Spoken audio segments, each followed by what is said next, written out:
In the news this week, an attempt to introduce abortion on demand up to birth is abandoned. Nearly 200 medics oppose legalising assisted suicide in Scotland. And the High Court hears how the current abortion law discriminates against those with Down syndrome. Hello. A plan to introduce abortion on demand up to birth in England and Wales has been withdrawn.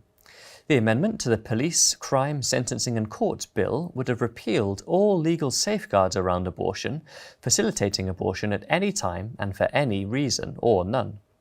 The proposal, tabled by Diana Johnson MP, was severely criticised by a number of her colleagues. Fiona Bruce described it as truly shocking. New Clause 55 has no place in a compassionate, civilised and humane society. During the debate, MPs repeatedly drew attention to the high number of calls and emails they had received from constituents, urging them to oppose the change. Bob Blackman said he had received more emails and calls about New Clause 55 than any other measure since being elected to the House 11 years ago. The Institute's Deputy Director, Kieran Kelly, welcomed the news. This is really great news, and what was noticeable that MP after MP spoke about how many emails and phone calls and letters they had received on this issue. And they were coming not just from our supporters, but from many others around the country. And I hope that they're encouraged that they can make a real Christian difference when they write into their MP, and not just on this issue, but on the issue of religious liberty, end-of-life issues and other things, to contact MPs and make their voice heard. Almost 200 healthcare professionals have expressed their opposition to a new bill to legalise assisted suicide in Scotland. MSP Liam MacArthur is proposing to remove legal protections for vulnerable patients who are terminally ill. But in an open letter to Health Secretary Humza Yousaf, doctors and nurses from across the country pledged to care for the safety and well-being of their patients, even if asked to do otherwise. The medics reminded the Health Secretary that every human life is of immeasurable worth and that no one should be deprived of that life intentionally. We would not take patients' lives, even if they asked us to, but for the sake of us all and for future generations, we ask that the law remains unchanged. The High Court has ruled that men who identify as women can be housed with female prisoners in England and Wales. Ministry of Justice policy currently allows women's prisons to house men who say they wish to live permanently as if they were the opposite sex. A female prisoner known as FDJ had challenged the policy after she was assaulted in 2017 by a man convicted for sex offences who identified as a woman. Although the judges conceded it could have a significant psychological impact on female prisoners, they decided the policy is lawful and that a specialist panel should decide the placement of male inmates on a case-by-case basis. FDJ said she was disappointed by the ruling. Men who have a history of violence and sexual offending against women should not be in a situation where they can put our safety at risk. And finally, the High Court has heard that the current law on abortion stereotypes and demeans those with Down syndrome. James Coppell QC made the comments while representing Heidi Crowther and Moya Lee Wilson, who argue that the UK's abortion law is discriminatory. Currently, abortion is permitted up to 24 weeks for most reasons, but is available at full term for children deemed to have a severely life-limiting condition, including Down syndrome. Coppell said this is incompatible with the European Convention on Human Rights and is a contributory cultural cause of abuse against those with Down syndrome. Lee Wilson said she wanted her son Aidan, who has the condition, to grow up knowing he's not someone people have to cope with. He's not a burden to society. He is a wonderful human being in his own right. Speaking to the Institute after the hearing was announced, Heidi Crowther outlined why she believes the abortion law is unfair to preborn babies with Down syndrome. But the reason I'm bringing this case is because I am someone who has Down syndrome and I will not tolerate discrimination. Also, discrimination against my husband, and I love my husband so much. And see the person behind me as a chromosome. The key point is to maintain equality in the womb. Well, that's all for this week. For regular updates and information on all of our stories plus much more, visit our website at christian.org.uk. Until next time, goodbye.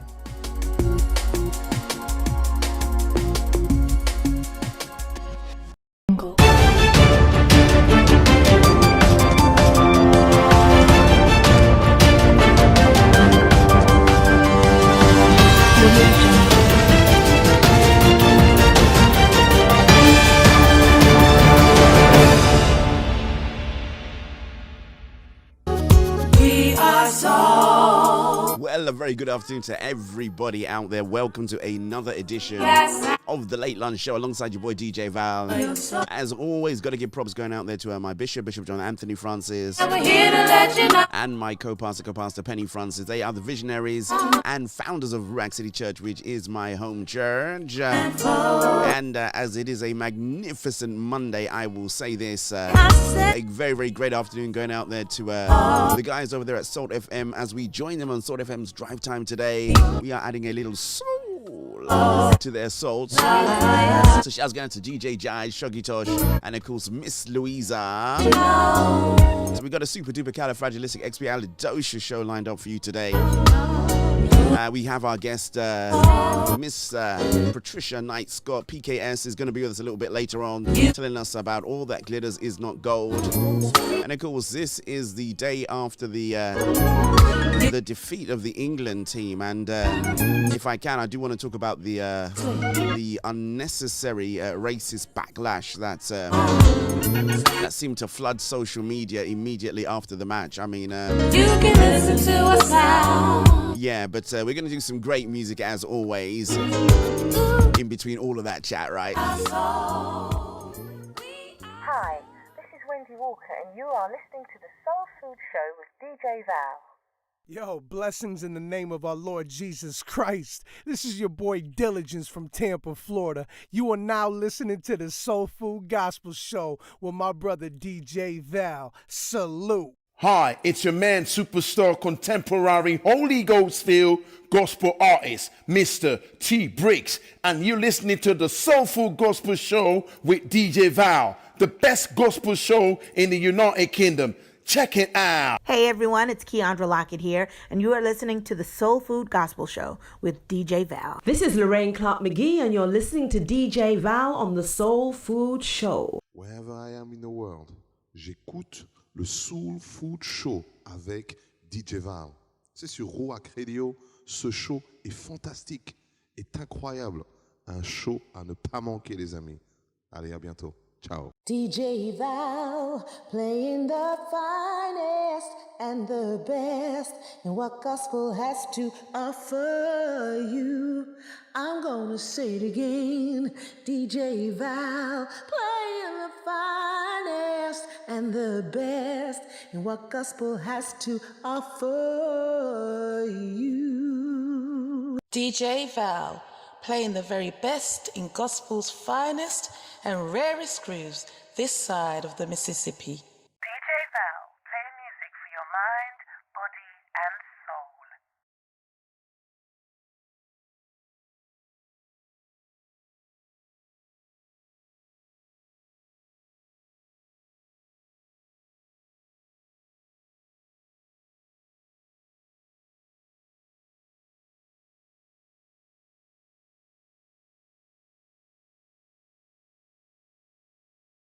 Every day me get up, me I live my life. Me I live my life, me I live my life. Every day me get up, me I live my life. Me I live my life.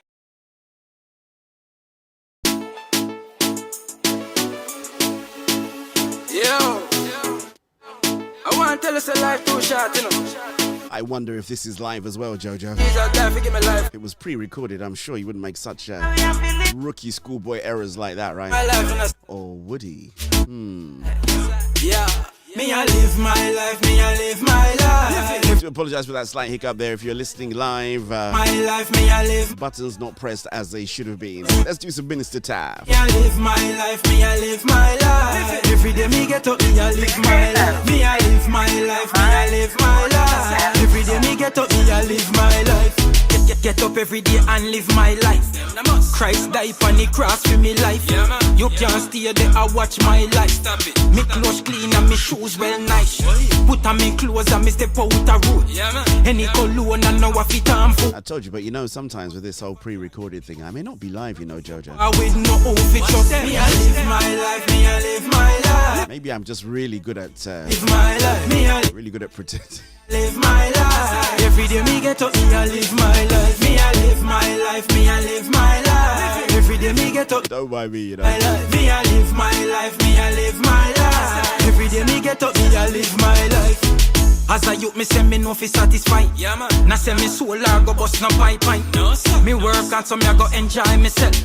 Go to the movies, me no buckle pan shelf. No. Life too short, me I go enjoy myself. Yeah, man. That no say me I go in a sin thing. No. Them the ways, them me put it in a bin. Yeah, man. Link up me friend them over there so make we sing. Me I live my life, me I live my life. Every day me get up, me I live my life. Me I live my sounds of Minister Taff, live and direct. Love that one, Live My Life. I want to say shouts going out to everybody who's jumped on. If you are new to the show, we have one simple instruction. We ask you to type new in the comments if you're viewing or watching by any of the TV services.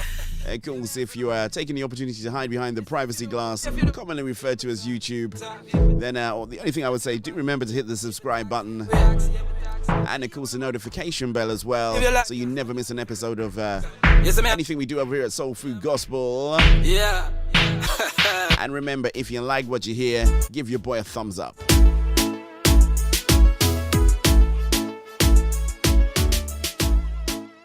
Outside, another great track. Inside this one by Nikki Seriki. I need a stirring up right now. Stirring up. Word on the street is Mr. Seriki will be with us tomorrow on the original, and some call it by far the best soul food show out there. Wheels up 7 p.m. on that one.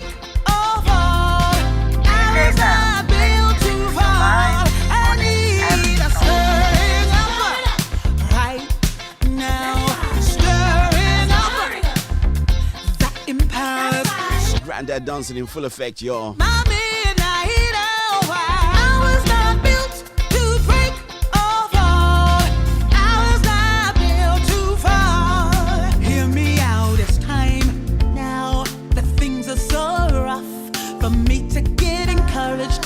Charged right up. It's time for me. Gotta give props going out there to the unspoken word. Hold tight since 96. Thought I'd wear the t-shirt today, bruh. I think I'm due a visit. Nudge, nudge, wink, wink, say no more. Shouts get out to Miss Nikki Seriki. She was live on Premier Gospel's breakfast show with eBay on Saturday morning. We jumped on with her as well. We were on the chat with her. Shouts get out to eBay, of course, for always making sure that great gospel music gets to the forefront. Much love, my brother. But here's the good news. We've been on. And we had Nikki Finest telling you that lady is a live wire, you know.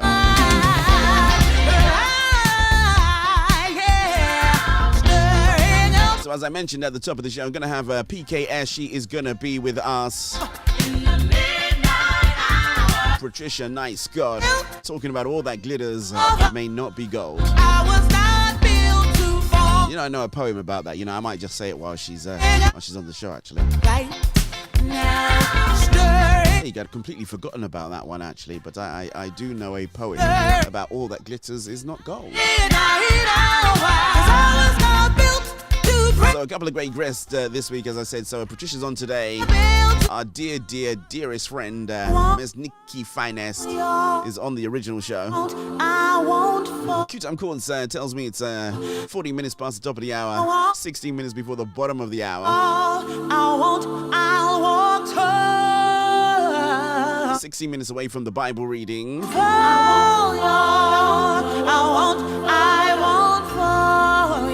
So, you know, I've got to do the clarion call, right? I did say I wanted to talk about this. As much as, for me, I am just celebrating the great success that England had to make it to a final. Most countries don't even make it to a final. A final is, you know, that's where you go up against, you know, the opposition, which should be, you know, the best, really, because they, you know, at the end of the day, they beat you.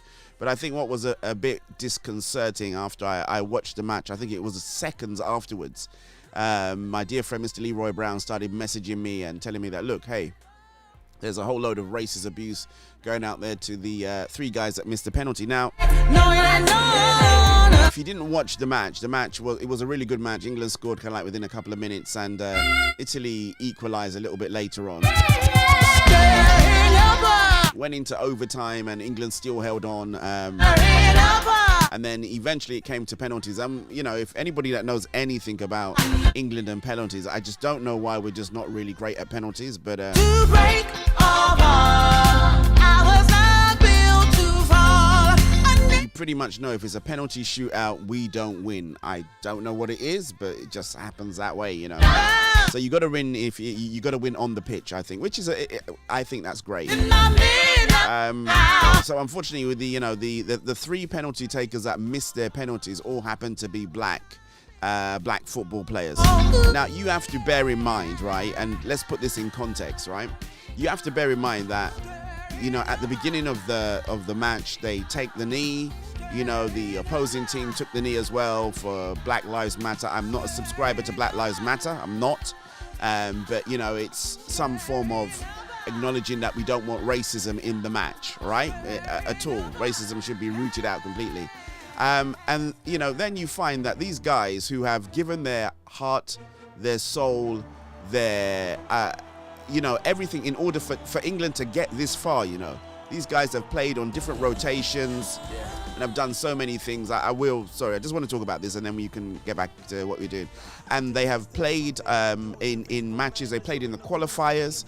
They have gone through the knockout stages. They've gone through the group stages. They've done everything that they needed to do as a group in order to get them this far. So now, why would you now vilify them because of the color of their skin and they missed the penalties? Remember, the current and not to dig things up in the past, but you know, the current England manager, Gareth Southgate, you know, he was famous for missing a penalty. You know, back then, and nobody abused him because of the color of his skin. So it just seems really horrendous that you know, all of a sudden, you know, these horrible people online would now pick out these, you know, and you know, Saka's a young guy as well, 19 or 20 or something like that. You know, pick out these young guys to just begin to, you know, hound them and bully them into I don't know what you want to do for them to quit football. You know, what is the purpose and process? And you know, if they had won, on the other hand, you know, and I'm going to say this and I'm going to say this out there because I've noticed the coverage as well. I'm independent. I don't owe nobody nothing at all. You know, we are self-funded. You know, we rely on your goodwill in order for the station to stay up. I am not part of any big chain, so I can speak my mind. The coverage of this Euros has been absolutely poor, in my opinion, by the media. You know, Raheem Sterling, who was integral in England getting this far, had been marginalised in most of the press reports. You know, in the England-Germany match, we spoke about it as well, that, you know, you would have thought that Raheem Sterling wasn't even part of the team.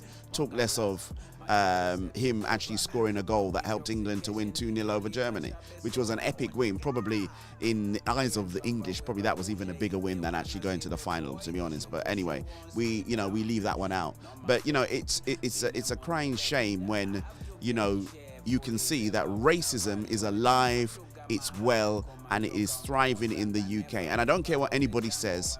You know, when the right time comes, it is done. It can be done overtly, like they did on Twitter and Facebook and all these other social media platforms that they were, you know, actively just out and out calling people racist names and blaming them for stuff. Alternatively, it can be done covertly by they just omit the fact that there was any black or ethnic minority influence in the fact that England got this far. And as I said, and as for me, you know, if you've got any comments, please feel free. I would be glad to hear your thoughts. Shouts go down to boy Paul Payne. I will play that one a little bit later on. Sorry, I just had to get that off my chest. I cannot explain, according to my brain. That's a whole nother thing as well. I wonder why those three players who had come on, who could have influenced the game immensely if they'd come on a lot earlier, have now been come on to, you know, they've now come on to take the penalties towards the end. I don't know if there's been any news updates. Someone else might be out there, Shoggy or DJ Jide may well know if there's any updates as to why those guys that were substituted and came on were the guys that were used for the penalties. We'll keep the faith and say in just a few short days. I did have a thought about that. I did say, you know, maybe it was because they may well have not, the Italian team may not have been thinking of those guys as the potential penalty takers. So they would have studied maybe, you know, maybe someone like Sterling. But then again, you had Harry Kane taking a penalty as well. So I don't know. But, you know, that might have been my thought process, that they may well have thought, well, we'll catch them off guard by doing an unusual selection.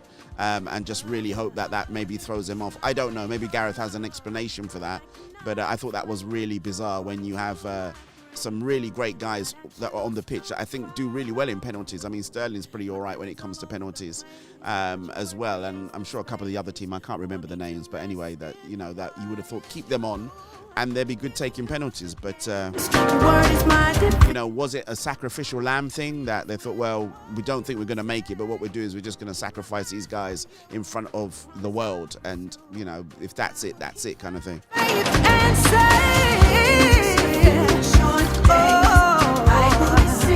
Okay, enough of the talking, enough of the political views. Let's do this one, the other side. Pastor Angie Cleveland. Absolutely love this woman of God. Anytime I play her track, she always hits me back and says, thanks, DJ Val. I prophesy on the other side of this, in just a few short days, I will be sitting on the other side. Oh, victory, I'll be sitting in victory. We've got to say hi and going out to Demi Dial, Sungo P. Harry, outside Auntie Talima, Auntie Yosef, all the Federal Government College Laurie, old boys, and of course old girls, class of 1983. I say this to you guys, pro unitate. See, we speak Latin, that's how, you know. Just going to my brother, Mr. Leroy Brown, was chilling out with him. Yes, I will. Victory, I will. In just a few short days, I will be sitting. It's funny, we were walking down the road and maybe, I tell you what, after the Bible reading, someone remind me, I'll tell you the story, it was hilarious. A guy came up to us, an England fan, and had a very interesting conversation.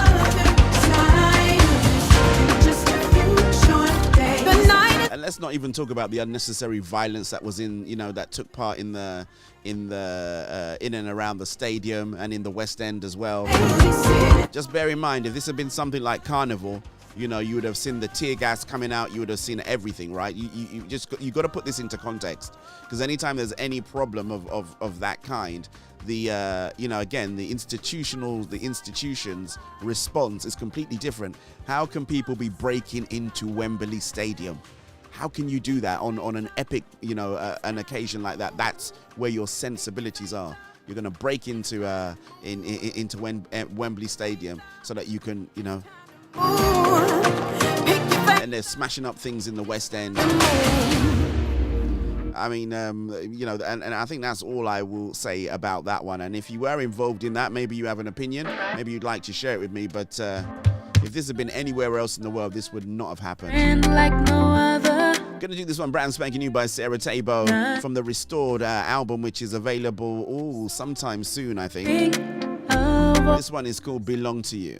But still you shower me, so my praise flows like a river, burns like a fire, now and forever. It all belongs to you. It belongs to you. Oh, it belongs to you. It belongs to you. Oh, it belongs to you. It belongs to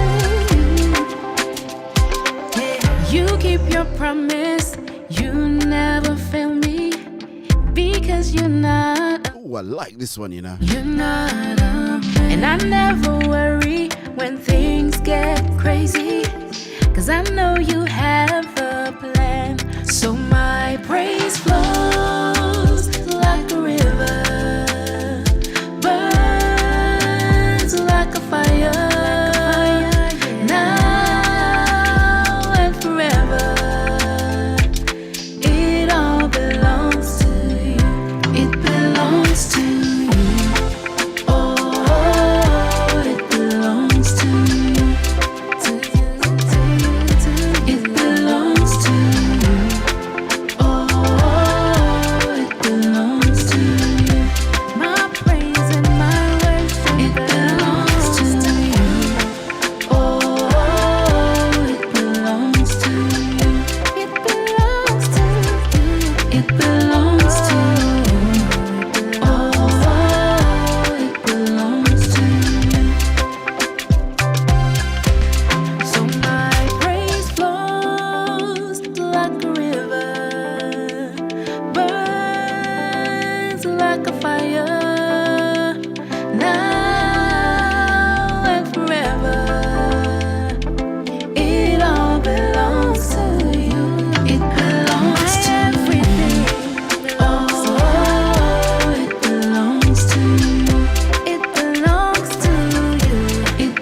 the Soul Food Gospel Show with DJ Val. In the times when life becomes a fight, your love is a fire blazing through the night. Your promises are written in my heart to remind me your faithfulness is guaranteed for life. You fight for me when troubles come, and I'm grateful, Lord. Sounds a little Miss Roni. Everything you've done, you're my protector, my defender. I'm holding on to forever. My protector, my defender. I'm holding on to forever. I can't let go. Kule gacha. I'm holding on to forever. I can't let go. Kule gacha. I'm holding on to forever. Probably we get more opportunity to talk about it. You know, we got our guest coming on a little bit later on, but you know, I think I'm going to ask her actually. You know, because you know, we can't pretend. And remember, you know, some of us have got children, and if we don't have children, we have nieces, nephews, family, friends, kids that are growing up in this environment that you know, says one thing, but they really act completely differently. So the shadow of your wings, I find rest and security. Oh, you know, it just makes you wonder. You know, if those guys had scored right and had won, you would have seen a completely different reaction. But you know, it's almost like you're only as good as the last bit of service that you offer towards you know, the powers that be. and I won't fall away. You're my protector, my defender. I'm holding on to forever. If you've got an opinion, thought, or idea, you can hit me on the also secret WhatsApp number +44 7960 21937. Holding on to +44 07960 219 Mind went somewhere, had to bring it back. Don't worry, still got the ability to run those multiple futures. Shouts going down there to Spiky John, OJ Simpson, and of course the blended beauty duo all the way up there in sunny Manchester. Talking about sunshine's absolutely pants today. I did get on my bike, but it was a real struggle. Got home a little bit late after watching the footy.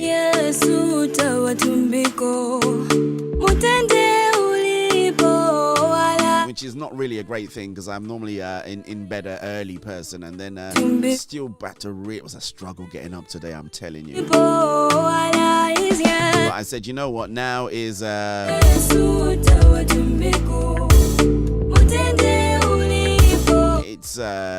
you know, it's a mind over matter thing. So I got up and I went, and even my average speed was like, it was really poor, but I just said, you know, I'm just gonna keep going. It was windy, it was wet, just a little bit of a chill in the air. I think I should have maybe layered up a little bit more, but anyway, still managed about 13 miles, so not too bad.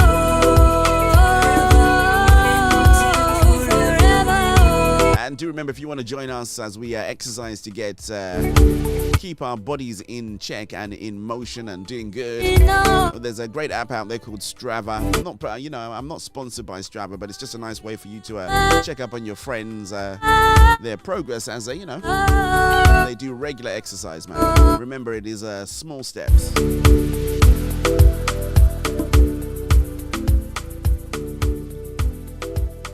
Outside Little Miss Roni, inside our Bible reading for today. And as you know, our Bible reading is taken from the Bible Experience. I believe it still remains, until we have the Audio Super Bible as a good comparison, the best way for you to enjoy God's marvelous and, of course, miraculous word. We are reading from the book of Ezra, and it's Ezra 7 and Ezra 8. I believe it is about 11 or 12 minutes today, and of course we shall be right back with the music.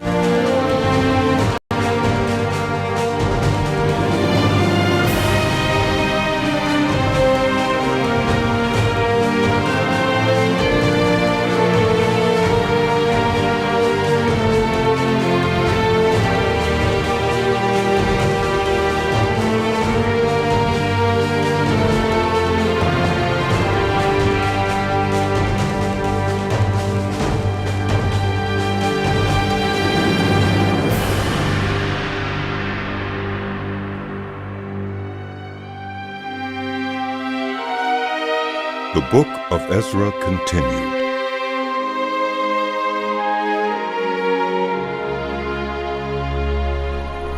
After these things, during the reign of Artaxerxes, king of Persia, Ezra, son of Seraiah, the son of Azariah, the son of Hilkiah, the son of Shallum, the son of Zadok, the son of Ahitub, the son of Amariah, the son of Azariah, the son of Meraioth, the son of Zerahiah, the son of Uzzi, the son of Bukki, the son of Abishua, the son of Phinehas, the son of Eleazar, the son of Aaron, the chief priest.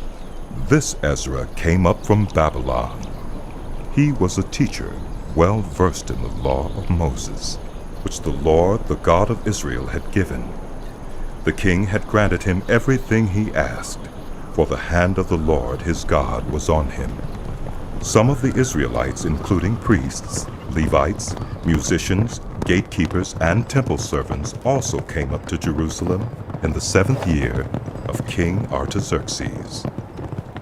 Ezra arrived in Jerusalem in the 5th month of the 7th year of the king. He had begun his journey from Babylon on the 1st day of the 1st month, and he arrived in Jerusalem on the 1st day of the 5th month, for the gracious hand of his God was on him. For Ezra had devoted himself to the study and observance of the law of the Lord, and to teaching its decrees and laws in Israel. This is a copy of the letter King Artaxerxes had given to Ezra the priest, a teacher of the law, a man learned in matters concerning the commands and decrees of the Lord for Israel.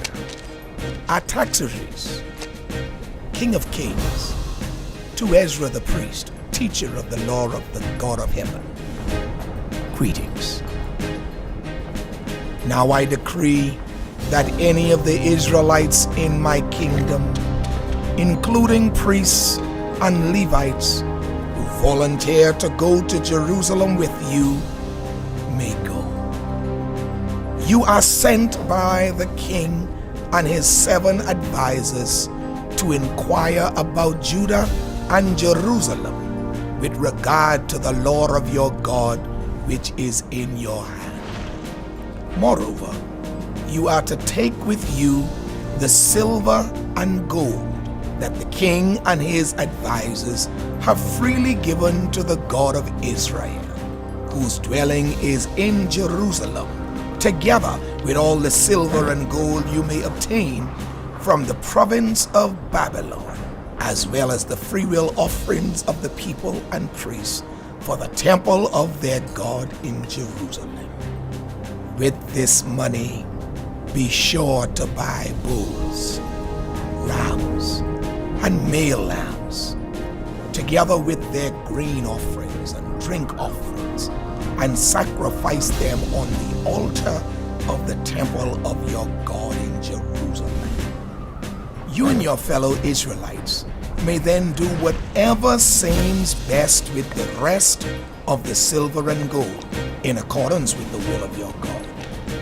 Deliver to the God of Jerusalem all the articles entrusted to you for worship in the temple of your God. And anything else needed for the temple of your God that you are responsible to supply, you may provide from the royal treasury. Now I, King Artaxerxes, decree that all the treasures of Trans-Euphrates are to provide with diligence whatever Ezra the priest, the teacher of the law of the God of heaven, may ask of you, up to 100 talents of silver, 100 cores of wheat, 100 baths of wine, 100 baths of olive oil, and salt without limit. Whatever the God of heaven has prescribed, let it be done with diligence for the temple of the God of heaven. Why should his wrath fall on the realm of the king and of his sons? You are also to know that you have no authority to impose taxes, tribute, or duty on any of the priests, Levites, musicians, gatekeepers, temple servants, or other workers at this house of God. And you, Ezra, in accordance with the wisdom of your God which you possess, appoint magistrates and judges to administer justice to all the people of Trans-Euphrates, all who know the laws of your God. And you are to teach any who do not know them. Whoever does not obey the law of your God and the law of the king must surely be punished by death, banishment, confiscation of property, or imprisonment. Praise be to the Lord, the God of our ancestors, who has put it into the king's heart to bring honor to the house of the Lord in Jerusalem in this way, and who has extended his good favor to me before the king and his advisors and all the king's powerful officials. Because the hand of the Lord my God was on me, I took courage and gathered leaders from Israel and those registered with them who came up with me from Babylon during the reign of King Artaxerxes. Of the descendants of Phinehas, Gershom. Of the descendants of Ithamar, Daniel. Of the descendants of David, Hattush. Of the descendants of Shechaniah. Of the descendants of Parosh, Zechariah. And with him were registered 150 men. Of the descendants of Pahath Moab, Elihoenai, son of Zerahiah, and with him 200 men. Of the descendants of Zattu, Shechaniah, son of Jehaziel, and with him 300 men. Of the descendants of Adin, Ebed, son of Jonathan, and with him 50 men. Of the descendants of Elam, Jeshaiah, son of Athaliah, and with him 70 men. Of the descendants of Shephatiah, Zebediah, son of Michael, and with him 80 men. Of the descendants of Joab, Obadiah, son of Jehiel, and with him 218 men. Of the descendants of Bani, Shalomith, son of Josephiah, and with him 160 men. Of the descendants of Bebai, Zechariah, son of Bebai, and with him 28 men. Of the descendants of Azgad, Johanan, son of Hakatan, and with him 110 men. Of the descendants of Adonikam, the last ones whose names were Eliphalet, Jeuel, and Shemaiah, and with them 60 men. Of the descendants of Bigvai, Uthai, and Zachar, and with them 70 men. I assembled them at the canal that flows toward Ahava, and we camped there 3 days. When I checked among the people and the priests, I found no Levites there. So I summoned Eleazar, Ariel, Shemaiah, Elnathan, Jarib, Elnathan, Nathan, Zechariah, and Meshullam, who were leaders, and Joarib, and Elnathan, who were men of learning, and I ordered them to go to Iddo, the leader in Cassifiah. I told them what to say to Iddo and his associates, the temple servants in Cassifiah, so that they might bring attendance to us for the house of our God. Because the gracious hand of our God was on us, they brought us Sherebiah, a capable man, from the descendants of Melai, son of Levi, the son of Israel, and Sherebiah's sons and brothers, 18 in all, and Heshabiah, together with Jeshaiah from the descendants of Merari, and his brothers and nephews, 20 in all. They also brought 220 of the temple servants, a body that David and the officials had established to assist the Levites. All were registered by name. There, by the Ahava Canal, I proclaimed a fast, so that we might humble ourselves before our God, and ask him for a safe journey for us and our children with all our possessions. I was ashamed to ask the king for soldiers and horsemen to protect us from enemies on the road, because we had told the king, "The gracious hand of our God is on everyone who looks to him, but his great anger is against all who forsake him." So we fasted and petitioned our God about this, and he answered our prayer. Then I set apart 12 of the leading priests, namely Sherebiah, Hashabiah, and 10 of their brothers, and I weighed out to them the offering of silver and gold, and the articles that the king, his advisors, his officials, and all Israel present there had donated for the house of our God. I weighed out to them 650 talents of silver, silver articles weighing 100 talents, 100 talents of gold, 20 bowls of gold valued at 1,000 derricks, and 2 fine articles of polished bronze as precious as gold. I said to them, "You as well as these articles are consecrated to the Lord. The silver and gold are a freewill offering to the Lord, the God of your ancestors. Guard them carefully until you weigh them out in the chambers of the house of the Lord in Jerusalem before the leading priests and the Levites and the family heads of Israel." Then the priests and Levites received the silver and gold and sacred articles that had been weighed out to be taken to the house of our God in Jerusalem. On the 12th day of the first month, we set out from the Ahava Canal to go to Jerusalem. The hand of our God was on us, and he protected us from enemies and bandits along the way. So we arrived in Jerusalem, where we rested 3 days. On the 4th day, in the house of our God, we weighed out the silver and gold and the sacred articles into the hands of Merimoth, son of Uriah the priest. Eleazar, son of Phinehas, was with him, and so were the Levites, Jozabad, son of Jeshua, and Noadiah, son of Benui. Everything was accounted for by number and weight, and the entire weight was recorded at that time. Then the exiles who had returned from captivity sacrificed burnt offerings to the God of Israel. 12 bulls for all Israel, 96 rams, 77 male lambs, and, as a sin offering, 12 male goats. All this was a burnt offering to the Lord. They also delivered the king's orders to the royal satraps and to the governors of Trans-Euphrates, who then gave assistance to the people and to the house of God.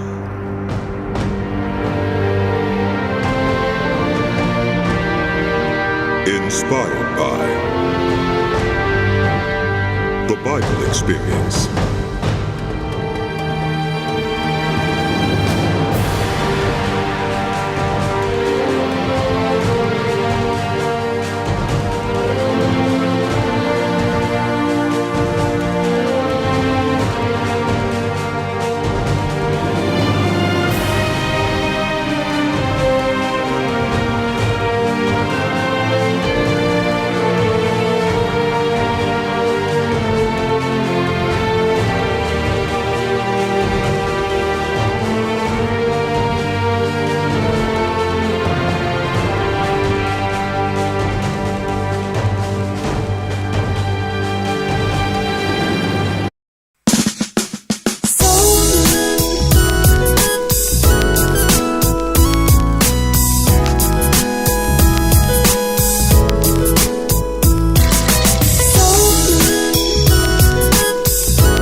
Wanted to come back and play this Paul Payne track because you didn't get to hear it properly. This one's called Raw.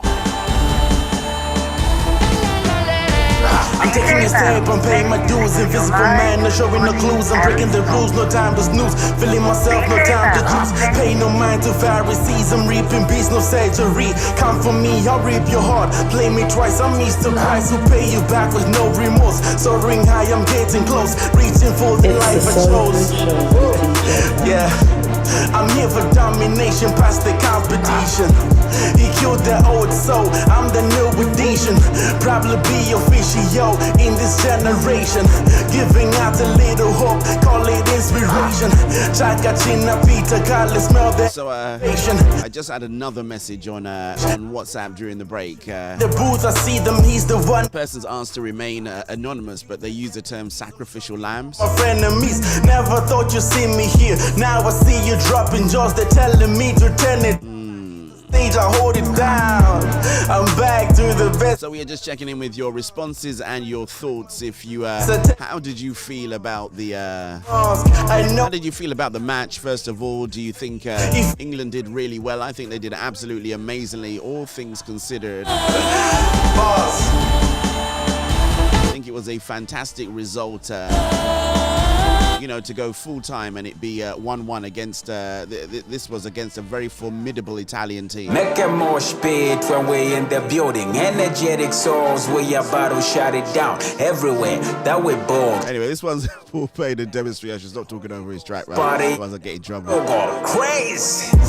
The metal always be banging, yeah, we're here. It's the main event. I will say this, if you want to catch the interview with Paul Payne 837, it is available on YouTube's on-demand service, courtesy of Soul Food Gospel. If I chop it sober on God. Brian Chamba Weber Uje. If they wanna see the boy, they should push you on speed out. No my fake, been a money lek. I have to get in shape, could live ever wanna value, and I have to get my heart. Come and joka momo sanga, never been. Old time Missy Mara Joyce and John. Wolf on me. Granddad dancing in full effect, y'all. Man on a mission. Na yamola na bagi is the road to my greatness.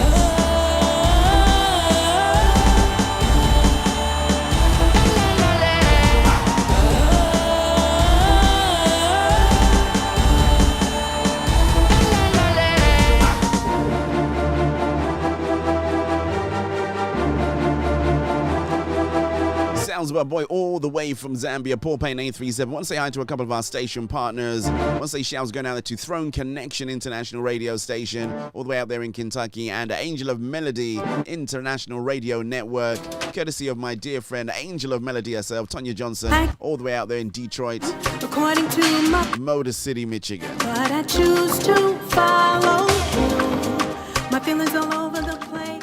I have to be careful when I do that play on demand. Got to do this one faithful, right? One Day featuring a Lundy. Was it Lundy featuring One Day? If you just joined us, a very great afternoon to you. Welcome indeed to the Late Lunch Show. Welcome to Soul FM's Drive Time. We are adding a little soul to your soul.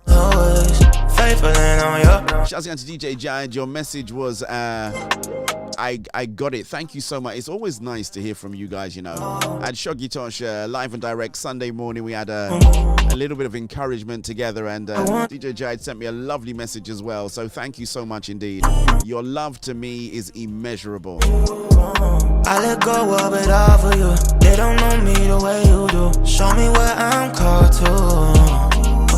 And I will get back to you, DJ Jad. I do air the shows in case you are listening, actually. In fact, I've been airing them. They don't just come on randomly. They do have slots every Saturday. I use that to fill up my Saturday afternoon slots for the people who listen via Soul Food Gospel Radio 24-hour streaming solution. I better say hi going out there to the other DJ Val while he takes a break, and to everyone else out there on the 24-hour streaming radio solution over there at soulfoodgospel.com. So if you don't want the video and you just want music to be running continuously in the background, go check that out. Go over to soulfoodgospel.com, look for the 24/7 link, click on that, and that will take you right through to the 24-hour streaming solution. Faithful in all your ways, faithful in all your ways, faithful in all your ways. Know the deepest pieces of me, yeah. Know my secrets and still you never need, no. Your love heals us, that unconditional. This not traditional, real love. When you come through, I ain't never got a question up or feel love. Your word stands the test of time. That's why you always on my mind. This kind of love on not divine, oh Also want to give a quick shout going out there to my very, very dear friend, Lady Vanessa Parisville of the Smooth Gospel Jazz Show over there at Rack Radio. We also have that show. I know when that one is. That one is 7 o'clock. So 7 o'clock on Saturday, you can catch the Smooth Gospel Jazz Show. I'm going to slide it into the Spotify as well. I'll tell you why, because I think somebody said that they'd like to have those shows. So I may well just pop Praise Party. I do Praise Party. I do Be Inspired. And Rhythm Divine. All three of those shows go out. Well, not live, but they go out. So I couldn't say live. That would be unfair. They all go out live on Saturday. But I think I'm going to slide them into my podcast as well, into my Spotify and into my Apple Music. So I should check with you guys to make sure it's all right first of all. But but as they air on the show, and they're on the 24-hour streaming solution, it'd be a good idea to have them into Apple Podcasts, I guess, as different shows that make up part of the Soul Food Gospel Show. Answers on a postcard, please, DJ Jide. If you have any objections, do let me know. Q Time Course tells me it's 8 minutes before the top of the hour. 8 minutes before we take a pause for the cause. We go for the news. Brand new record of the week this week, and you're gonna love this one, right? Specially curated to honor my guest who's going to be with us a little bit later on, PKS Patricia Knight Scott. I chose Glitters. Hi, this is singer-songwriter Bisola, and you're listening to DJ Val on Soul Food Gospel. Absolutely love this track. Chandler Moore's Man of Your Word. Here we go. This is what it says. All things are possible when we believe. Old chains are breakable when we receive Yahweh. You keep your promises. If you said it, we believe it. If you said it, hey. If you said it, we believe it. Hey. Yeah. If you said it, we believe it. 'Cause you're a man of your word. If you said it, we believe it. Oh, oh, oh, oh, oh. If you said it, we believe it. You're a man. Say, you're a man of your word. Hey, say, yeah, and all things are possible when we believe, and old chains are breakable when we receive Yahweh. You keep your promises. If you said it, we believe it. If you said it, if you said it, we believe it. If you said it, we believe it. 'Cause you're a man of your word. If you said it, we believe it.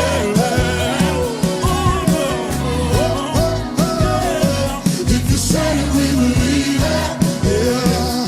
'Cause you're a man of your word. We have this confidence.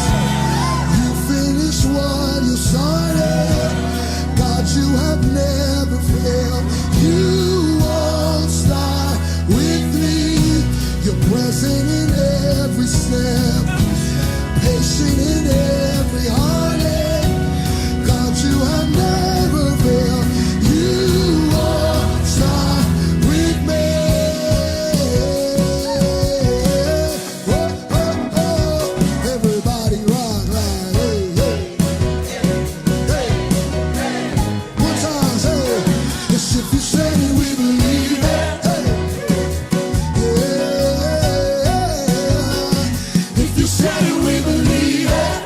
Why, y'all? 'Cause you're a man of your word. If you said it, we believe it. You're faithful to perform it. Yeah. If you said it, we believe it. You're a man. Say, you're a man of your word. Say, we have this confidence. You finish what you started. God, you never failed. You have never failed. You won't stop.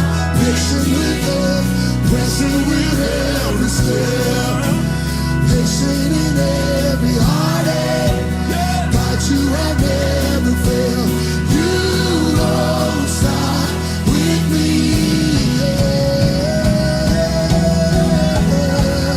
You won't start with me.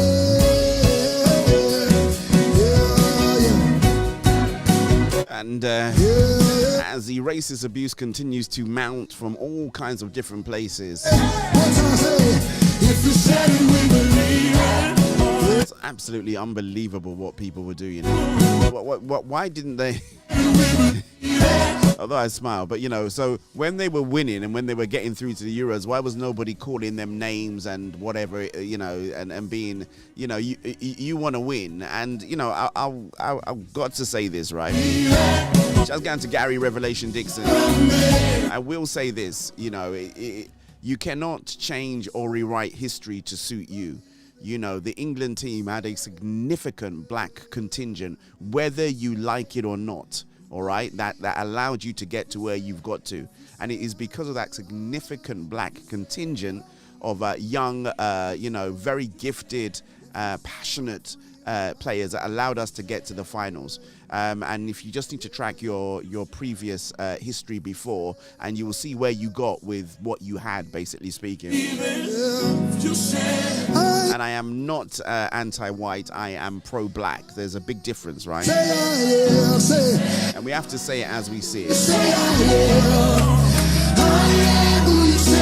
And I just want to say this to anybody who feels, and this is just my opinion, let your children know where you really come from, because I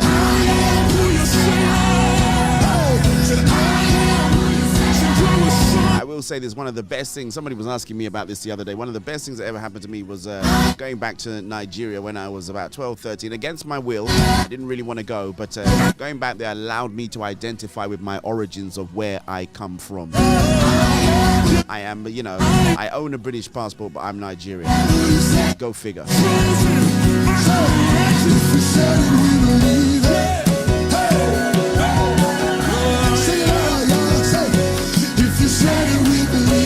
It's a bit like what we do in church, right? You always look for the root meaning of the word, right? You go back to the root, to the initial instance, right? There's things in there called the law of first mention, where the first time it ever happens. And that's really what we need to do with ourselves and our identity. Go back to that original place where you've come from. Not because you've been transported, repositioned, redeployed to a different place, and then you take on their culture and you think this is it. This is not it, You are multifaceted, and that's why you have the skin color that you have. God is truly a man of his word. Sounds of Child Lamore on the original. Some call it by far the very best soul food show out there. No, it's not the original show. Oh my goodness gracious me. It's a late. See, I'm getting impassioned about this. It's a late lunch show alongside your boy DJ Val. No. It's not a Tuesday evening. It's a Monday afternoon. We are going into the news and the record of the week and a few well-placed adverts. A little bit. Well, actually, right now, I think. Actually, let's do this.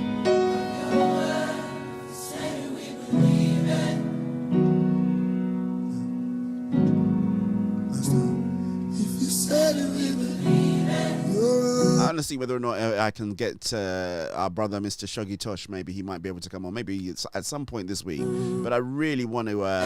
You can't just let this one go under the radar, folks. We have to really say something. And I know, that there's talking, but there's also not ignoring something and letting it become a thing that people feel that they can get away with it. I mean, this should be dominating the news right now. But and I am what we shall see how long that lasts, right? News cycles last for about a week, and then they'll find something a little bit more a little bit more juicy for them to comment on, right? We're going for the news break. Shall see you.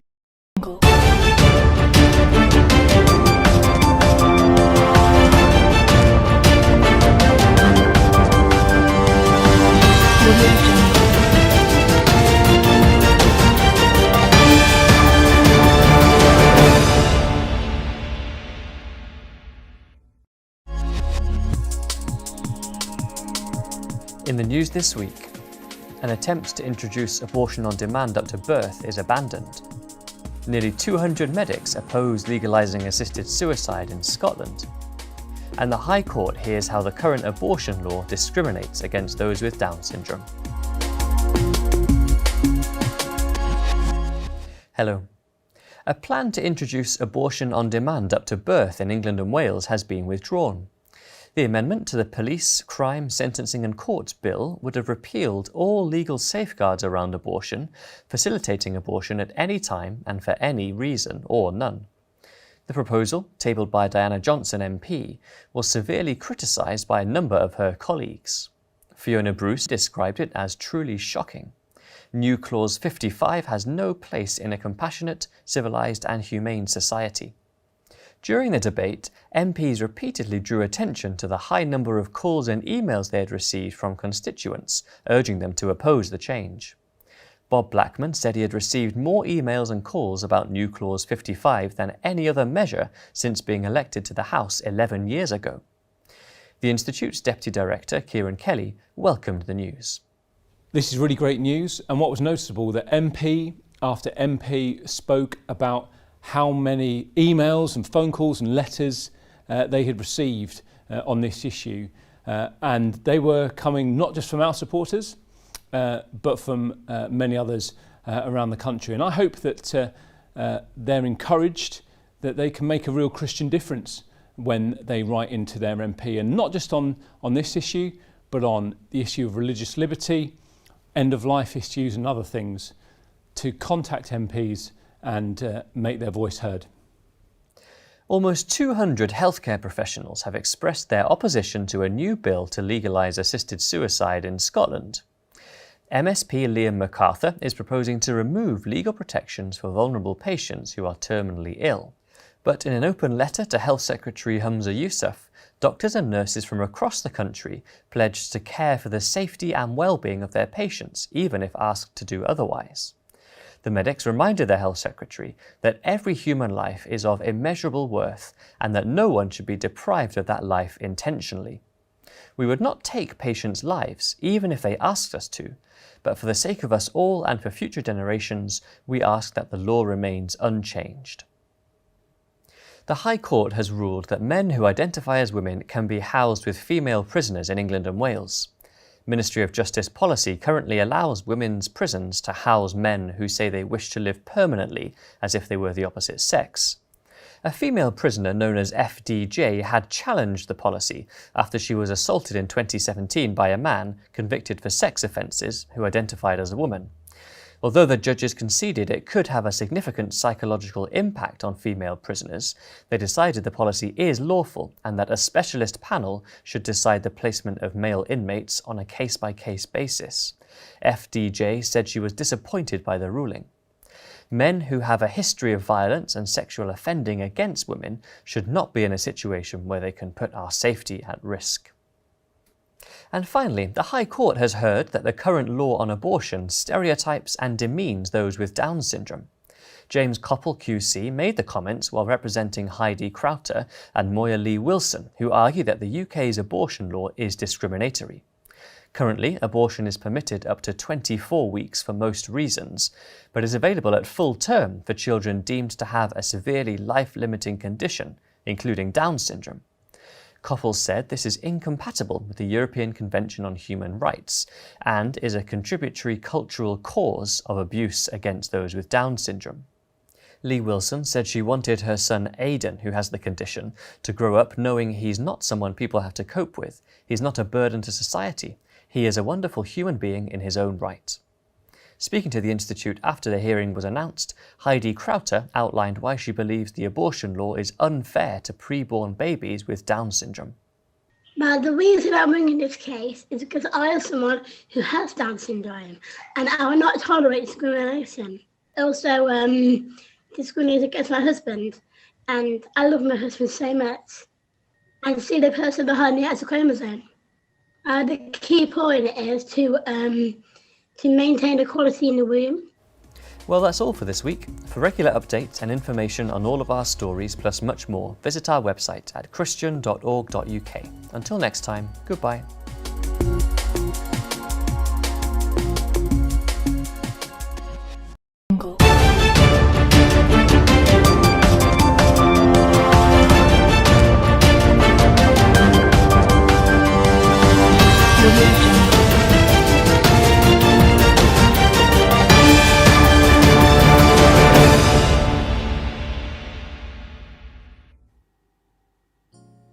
The world has changed. People are no longer meeting and congregating as they normally would.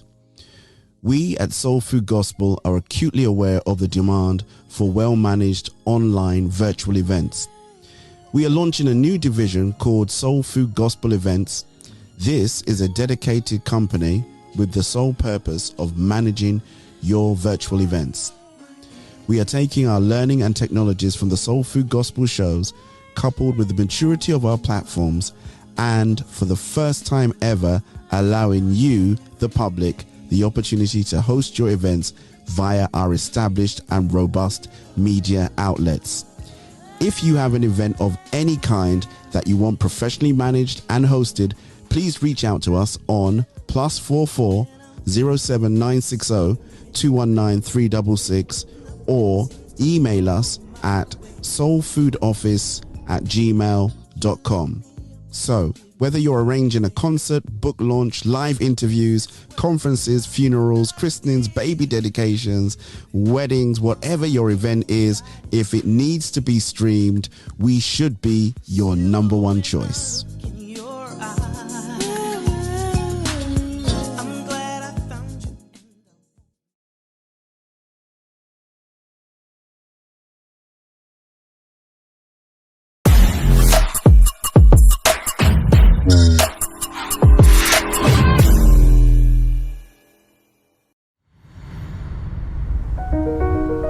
The most powerful stories that have been told for thousands of years are going to be heard like never before. Immersive ambiance of the Holy Land, uncompromising quality of 3D sound, 250 passionate voices, one book that shaped the history of the mankind. Yes, you, O Lord my God, have done many wondrous deeds, and in your plans for us, there is none to equal you. I think that was incredibly unique about this project. I've never worked on a project that has casted that many voice actors, and you know, there's a lot of incredible names, and I'm sure I'll find out once this comes out about some voice actors that were in it that will kind of boggle my mind and be like, whoa, that's really cool. It's kind of neat to know that there's people from all over the world really involved in this project. Join us on this breathtaking journey. Win a role in the world's biggest audio play. Take part in the contest now. The Audio Bible Super Production. Stories that unite. Are you planning an event? We've created a one-stop solution for all your events needs. Find vendors with different aspects of your events, from event planners to musicians, photographers, videographers, MCs, DJs, venues, equipment, and more. Everything you'll need for a successful event is on the Yev app. To get started, download the app from your app store. Sign up to create your free account. Log in to your account. Choose any service you want and submit your event details. Next, approve the service provider of your choice. Pay for the service and you're good to go. Afterwards, confirm the completion of your event and leave a review of your service provider. The days of stressing over an upcoming event are over. Get the Yev app and easily book professional and reliable event personnel and equipment in a transparent way. Yev, here for your events.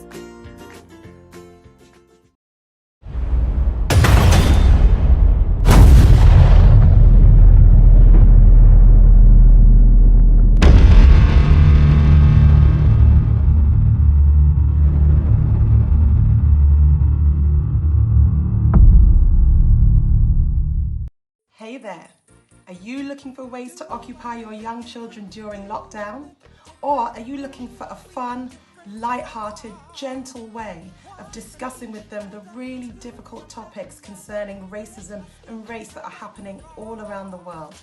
Well, you can use my musical resource, Different But Alike, packed with physical activities, discussion points, scenarios, guidance, karaoke material, cartoon videos, and instrumental tracks, but based around a song with the lyrics, "Everybody's colour is a beautiful sight. No one's invisible. We all have our shine, different but alike." This resource will get you singing, moving, talking, and thinking. So head over to difficultdiscussionseasysongs.com and get your resource at an affordable price right now. See you there. The Soul Food Show, Record of the Week.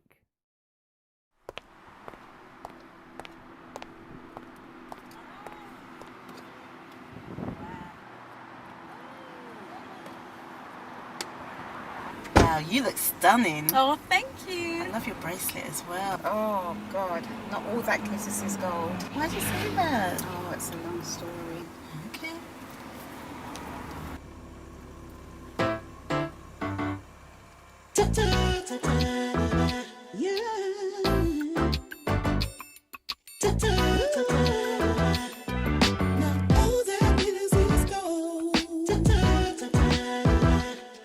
Let the truth or story be told. Now all that glitters is gold. If the truth or story be told.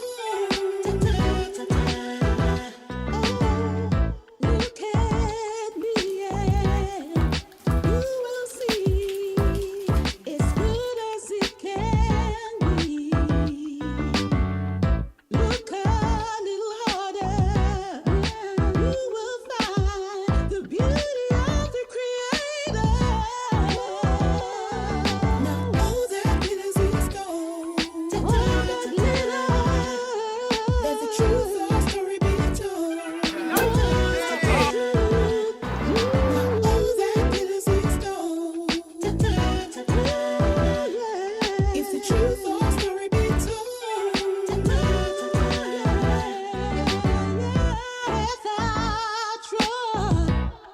It wasn't easy. Took a number of tries. All you see is all that glitters. You never saw the light. Now all that glitters is gold. Let the truth or story be told. Let the truth be told. Now all that glitters is gold. Let all that glitter. If the truth or story be told. Dare to hope and dare to dream. Make life as good as it can be. What you sow is what you reap. What you see is what you get. Be real and don't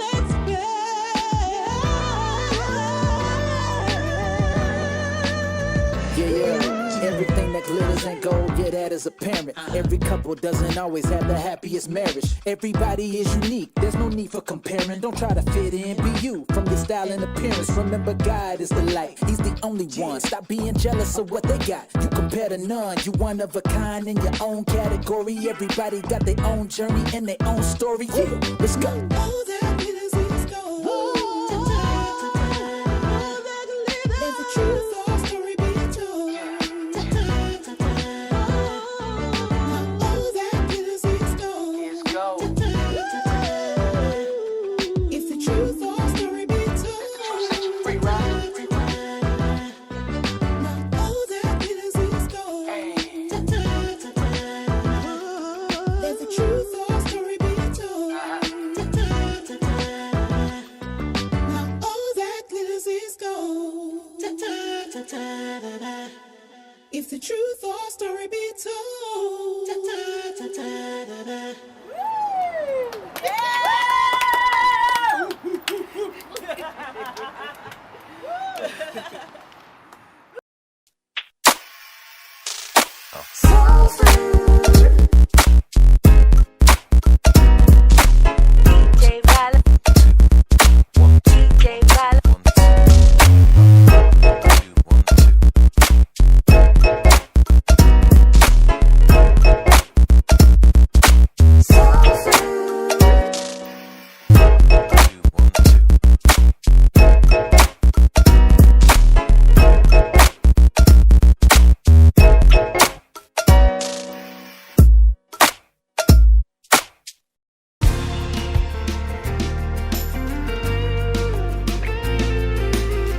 As we make it back from the applause from the calls, gotta give shouts going out to PKS. We love that track.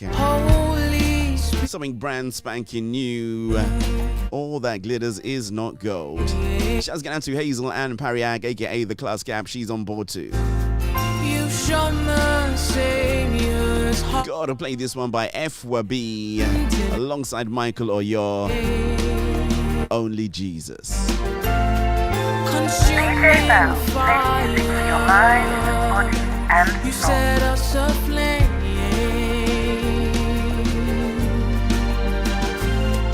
We have the heart of Jesus. Love leads the way.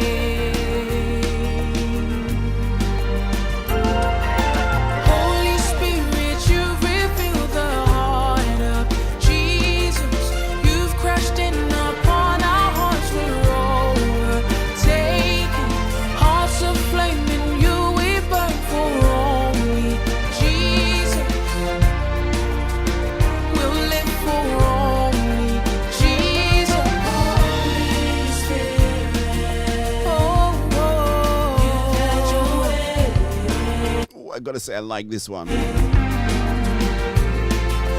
show mercy's heart in heaven today. Shouts going out to team over there at Lifecom Radio and Nichols LCBN TV. Consuming fire,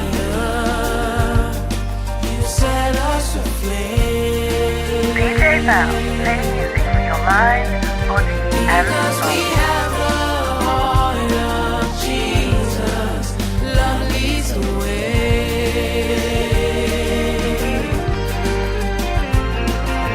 Holy Spirit, you reveal the heart of Jesus. You've crashed in upon our hearts. We're overtaken. Hearts of flame in you we burn for only Jesus. Oh, we'll live for only Jesus.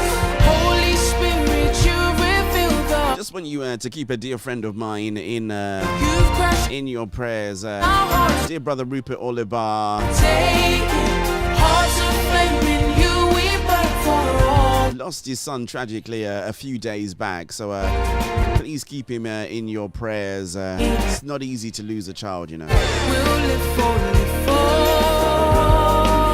Jesus. Oh, we'll live for Jesus. And I have decided to follow Jesus. I have decided to follow Jesus. No turning back. No turning back. DJ Val, play music for your mind, body, and soul. To follow Jesus. I have decided. Great sounds of Michael Oyo alongside FWB. Those guys are straight out of the Oyo group. They do absolutely amazing, timeless worship music and great gospel tracks. Shouts going out to Michael and the whole team there. Grace Tenor, FWB. That's a little bit, somewhere around 10 minutes time, we should have PKS. She's going to be joining us. Tomorrow we have none other than Miss Nikki Finest Sariki. The upper week, if my memory serves it well, Dr. Verrill Howard. Jokia is going to be with us. Victoria Tunde is going to be with us too. And hopefully we're going to secure a date with Asha Ella. I think that's going to be around the 28th of July. And FYI, the summer mix is available for you guys to enjoy. Absolutely free of charge. Courtesy of Mr. Alistair V. Alistair V said, Dad, you need to do a summer mix so the people them can have some music. So I thought about it. And we did it live, actually. We recorded that summer mix live on a Catch a Fire Friday. That is available in its entirety, just the music. For you to work out to. As I said, we're on this whole workout thing, right? So it's not a fad. It's become a way of life now. So I was moaning a bit that this morning I did not feel like getting up, man. Getting up out of my bed was just and then it was cold and it was raining and it was And when I feel lost, but you know what? Part of my my body said no, but my mind said yes. I'll lay it at your feet. You make all things complete.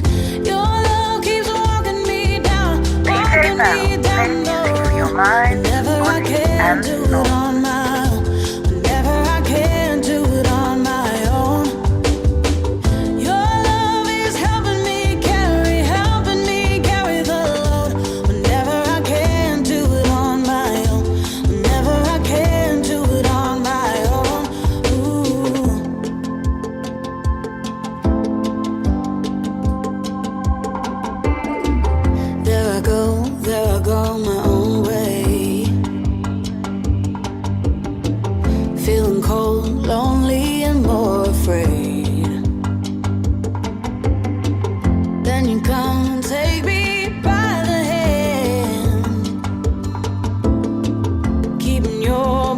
promises once again. Whoa, your love is walking me down the road. Whenever I can do it on my own, whenever I can do it on my own. Your love is helping me carry the load. Whenever I can do it on my own, whenever I can do it on my own.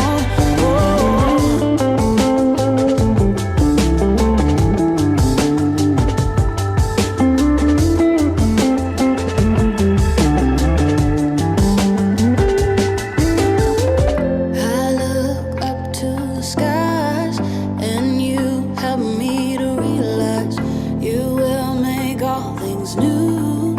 You will make all things new.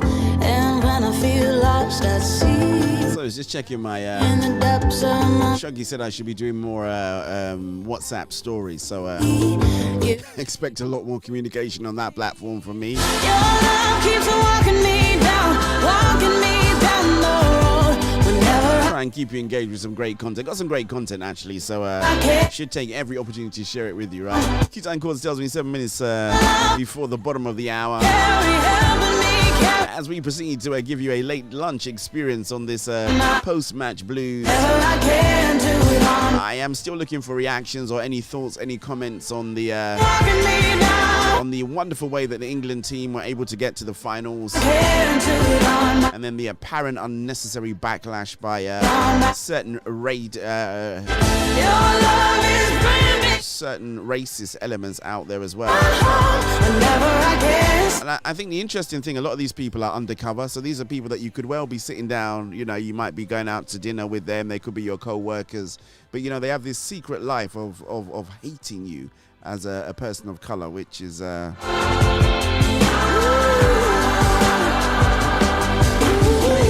only takes something to happen that really shows you what's really under the bonnet, as it were.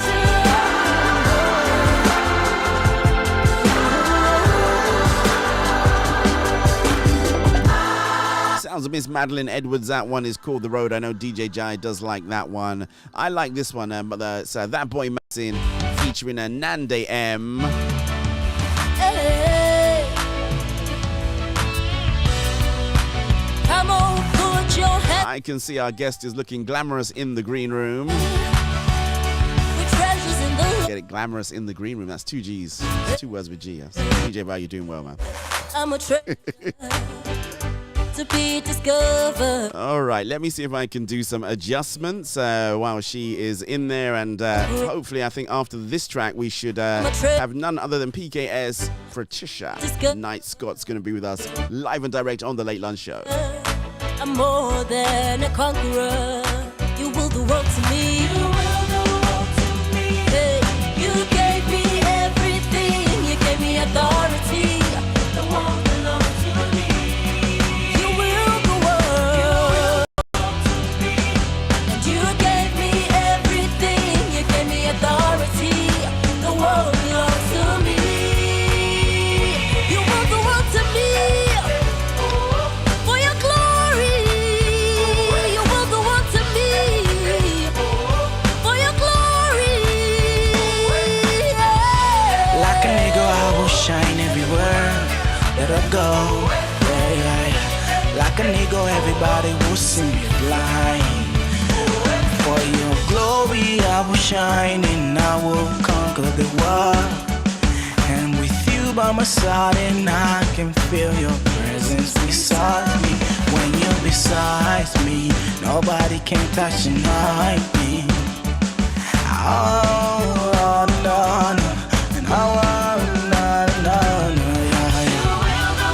You will do what to me. You gave me everything. Ooh, you will do what to me. You gave me everything.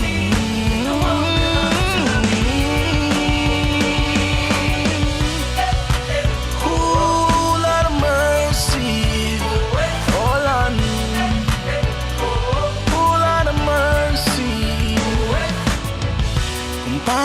zanu kulibezene nizakangiva kumpamvu zanu kulibezene zizanivuta. The grace, the love, the favor, divinity in me, it's at work in me.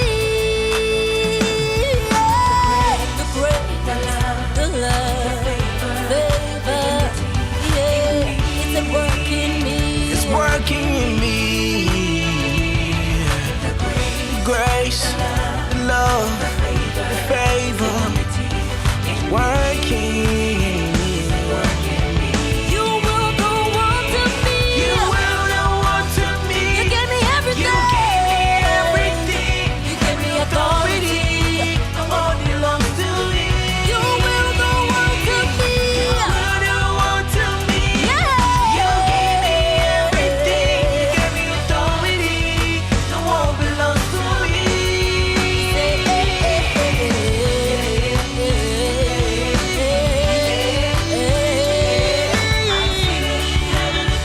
All authority's mine.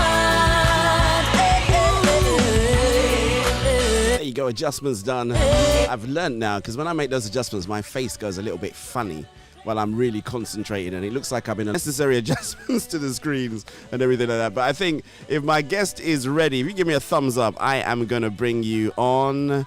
And, oh, I get a double thumbs up, which means that she's ready times 2. So let's go over to the other studio. And, okay, that's not a great move. Let's try this one. And Hazel Ann is laughing at me. A very, very good afternoon going out there to you, Patricia. Hi. How are you? I'm laughing because Fine. I just did something really It's crazy so there, nice but to it's see all you right. again. It's always lovely to have you. I mean, you're often on Catch a Fire Friday, so it feels like you've not been away, to be honest. So that's always a great thing. How have you been? Yeah, I've been all right. I've been good. Okay, good. Back doing a little bit of supply. Oh, teaching, So back right? in school. Oh, yeah. So okay. How's that been? Yeah, Post I thought COVID. I'd dip my toe in. Yeah. You better mind that the whole foot and the rest of the body doesn't follow it as well, you know. Well, they are trying to get me back in more often. I keep saying to them, no. I've got my music stuff to do. No. Yeah. You should sing to them, you know. Then they'd realize I that. do. You do. I do, and it makes it worse because then I'm in more demand. Oh my God! Oh my goodness gracious me! Let me just touch up that camera a bit. That's better. It's a little bit brighter now. I was going for one of those I moody bring my looks. tambourine to school, my dear. You do? So I bring my tambourine to school. So what do you teach in school? I'm supply, so I teach anything. That I tell them all the time, music's my speciality, but I barely get music. So I try to bring it into anything I have to teach. And the kids love it. I love that, you know. Right, today we'll be studying Pythagoras' theorem. I don't know, they may know. So here's how we're going to do it, right? Get to a beat. I love that, you know. But you know what? It's interesting you say that, but that is a really good way to remember things, right? In musical form, in a song kind of thing, right? Yeah, it is. Best subject actually that lends itself to music is French. Really? Yeah. Why French? I'm not because you can. There's a lot of French songs. Yeah. So, for instance, you know the song Fera Jacques. Everybody knows that one. Yeah. Yeah. I don't know what it means, but yeah, we sing it. Yeah. Oh gosh, I knew what it meant. You know. My friend is. Oh God, it's not. It's something like my friend is sleeping, but it's not that. No, I'm not going to say anything before I get myself into trouble. Dorme. I think it's something like my friend is sleeping, but it's not that. I don't Okay. think it's that. Yeah. Or my brother is. Nah. Anyway. Yeah, and I also use it to get the class to be quiet. So I use it as a disciplinary, or disciplinary? No, not disciplinary. As a control, a form of control. This is So fascinating to me. Yeah, this is just fascinating. yeah. So if I want the class to be quiet, Yeah. I'll prep them, and I'll say, 2 taps, or when you hear this tune, you know that you need to stop talking, and you need to clap the timing back to me. So whatever timing I've got, if the noise level gets a bit too loud, I might just go, and then they just do it, and then the class goes quiet. But they actually love it. I'm loving it as well. I'm loving it too. With a tambourine. Yeah. I'm loving that is wonder if that works on adults. Yeah. If you've got a training course, as long as you prep people and let them know, how you're gonna control the situation, the class, or whatever. You prep someone. It's like when you're learning a new worship song. You'll go over the chorus. The praise and worship leader will say, right, this is how the song goes, and then sing you a couple of lines, and then by the time that the chorus comes round, everybody's in. Because they've been prepped. Yeah, but I like that idea of clapping and the kids then. Yeah, class control. You must be a hit, especially the little ones. Yeah, the little ones love it. So what age ranges do you teach? All ages. The other day they called me and said, "Oh, please, Pat, can you teach some year ones?" And I said, I don't do babies. Oh. I said, okay, then just today. Yeah. Because the babies, they are so absorbing. They're so the word is not even demanding, but you go in and they're like, Miss Johnny did this, Miss Johnny did that, Miss, and it's just like all day long, and it's like your head's going, so what do you want me to do then, Johnny? Because sometimes it's not you can't do anything about what they're asking, so give Johnny a hug. You just like, and you don't get breaks. In primary school, below, you don't get a break. You don't even get time to have a cup of tea. I don't like teaching. It's just too long a day. I mean, I don't know much about teaching apart very from short breaks. Oh God, I'm just trying to move my thing around. It's just going on. I like the older ones, because the older ones you can have conversations. You can discuss topics. So, for instance, I went in the other day, and I was actually teaching music, and I think the topic was about how would you, if you're becoming an artist, how would you? What was the topic again? It was about getting people to kind of like know who you are. If you were, a new artist. Okay. Yeah. And I thought, yay! That's right up my street. Perfect, right? So I said to them, yeah, I've got a song coming out. And and they were like, oh, Miss, can we follow you? Can we follow you on Instagram? Oh. Yeah, of course. Oh, you got a whole new cult following now. About my song. And I thought, we're in the complete domain, and I was teaching values. So it's like citizenship. Okay. Yeah. And basically, it was about comparing yourself to others. Okay. And I said to them, that's exactly what my song talks about. And then we went into a discussion about my song and and then I played it to them. I was like, wow, Miss, is that really you singing? I said, yes, it is. Can you sing us another song? And then they went and found me and played the whole All of my songs. All of your songs, right? Going All way, my songs. way back when, and they didn't realize that they were, you know, sitting, or they were being taught by somebody who's got like quite an illustrious career. No, they just see you no, as not as in actually. No, one of the groups did go back to New Colours, Yeah. but the EP. Yeah, they played all the songs on the EP. Yeah. Yeah. Oh, someone says Pharaoh Jacques means "Are you sleeping, brother John?" All right. Pharaoh Yeah. Jacques.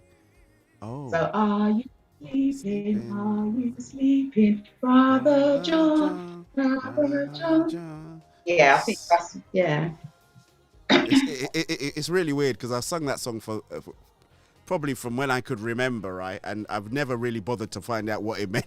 Just now, how many years later on. No.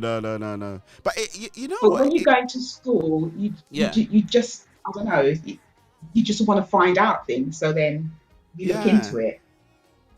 Well, I think that's just really cool that, you know, the kids connected with you, and then it's like, wow.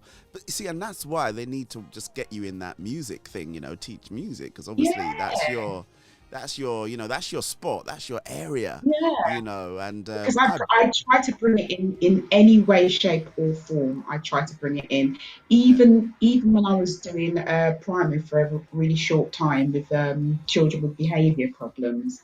Yeah. And I would start the day with some calm music.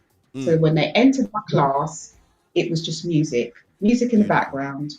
Beautiful. And then they would work, and I'd, you know, sometimes I'd have something like really kind of like, you know, and then I'd calm it down, and then they come in and oh, Miss Cummy, can you play that music when we're doing art? I said, yeah, I'll play it when you're doing art, but I'm not going to play it when you're doing maths. I need you to concentrate. You need to focus, right? I don't want you to start going. Well, I think that is just a, you know, that is a great way just to use your gift, you know, just to be able to, you know, as a way of being able to communicate. Because, you know, kids, I think everybody loves music, regardless of how, you know, whether you know, you're into a particular genre, style, or something like that. It's a great way to communicate. And, you know, I used to memorize things by singing. I make up these silly songs to memorize things, almost a bit like poems, but then you get this rhythm going of because I used to like, I was terrible at school. I used to cram, so I need to memorize everything, and I could do it, but I have to add this kind of like rhythm to it, and then it would all go in, and then I'd get it all out on the paper, and then the minute I've left, I've forgotten everything. It's all gone again. Yeah. That was me. That was you too. I could memorize everything for the day, but then once I've memorized it, it's gone.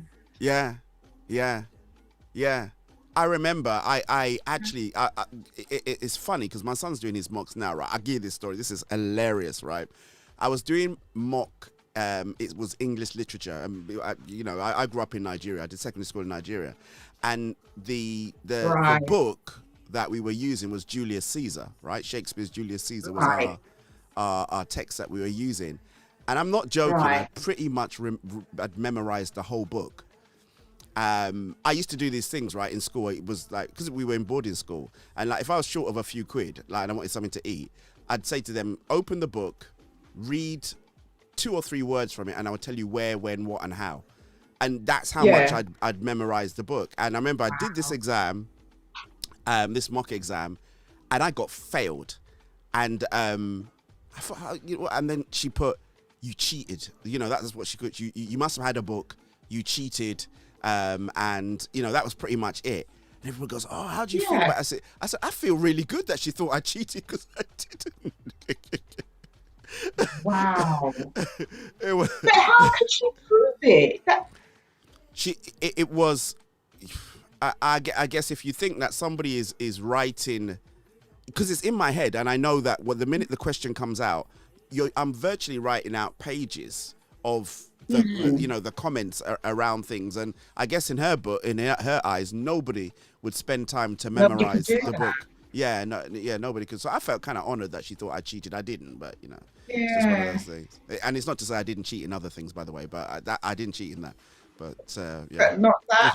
not that. In other stuff, it was cheat is probably not a good word to use, but let's just say we found other ways of trying to do stuff that just didn't really work out too well. But yeah, that was one of the subjects I liked, so I was pretty much 100 with it. And yeah, you got accused of something I didn't do. I've got a question for you. So you watch the football, right? Don't say no. You watched the football, right? I did. You did, right? I think the whole world watched the football. Did. Well, you know, some people didn't watch it, and I was mortified. I was like, "You didn't watch it." And what are your thoughts on the apparent backlash towards the guys that missed the penalties? Have you heard about that? Or what actually happened on social? I just heard about it. Somebody sent me something on WhatsApp late morning, and I just thought,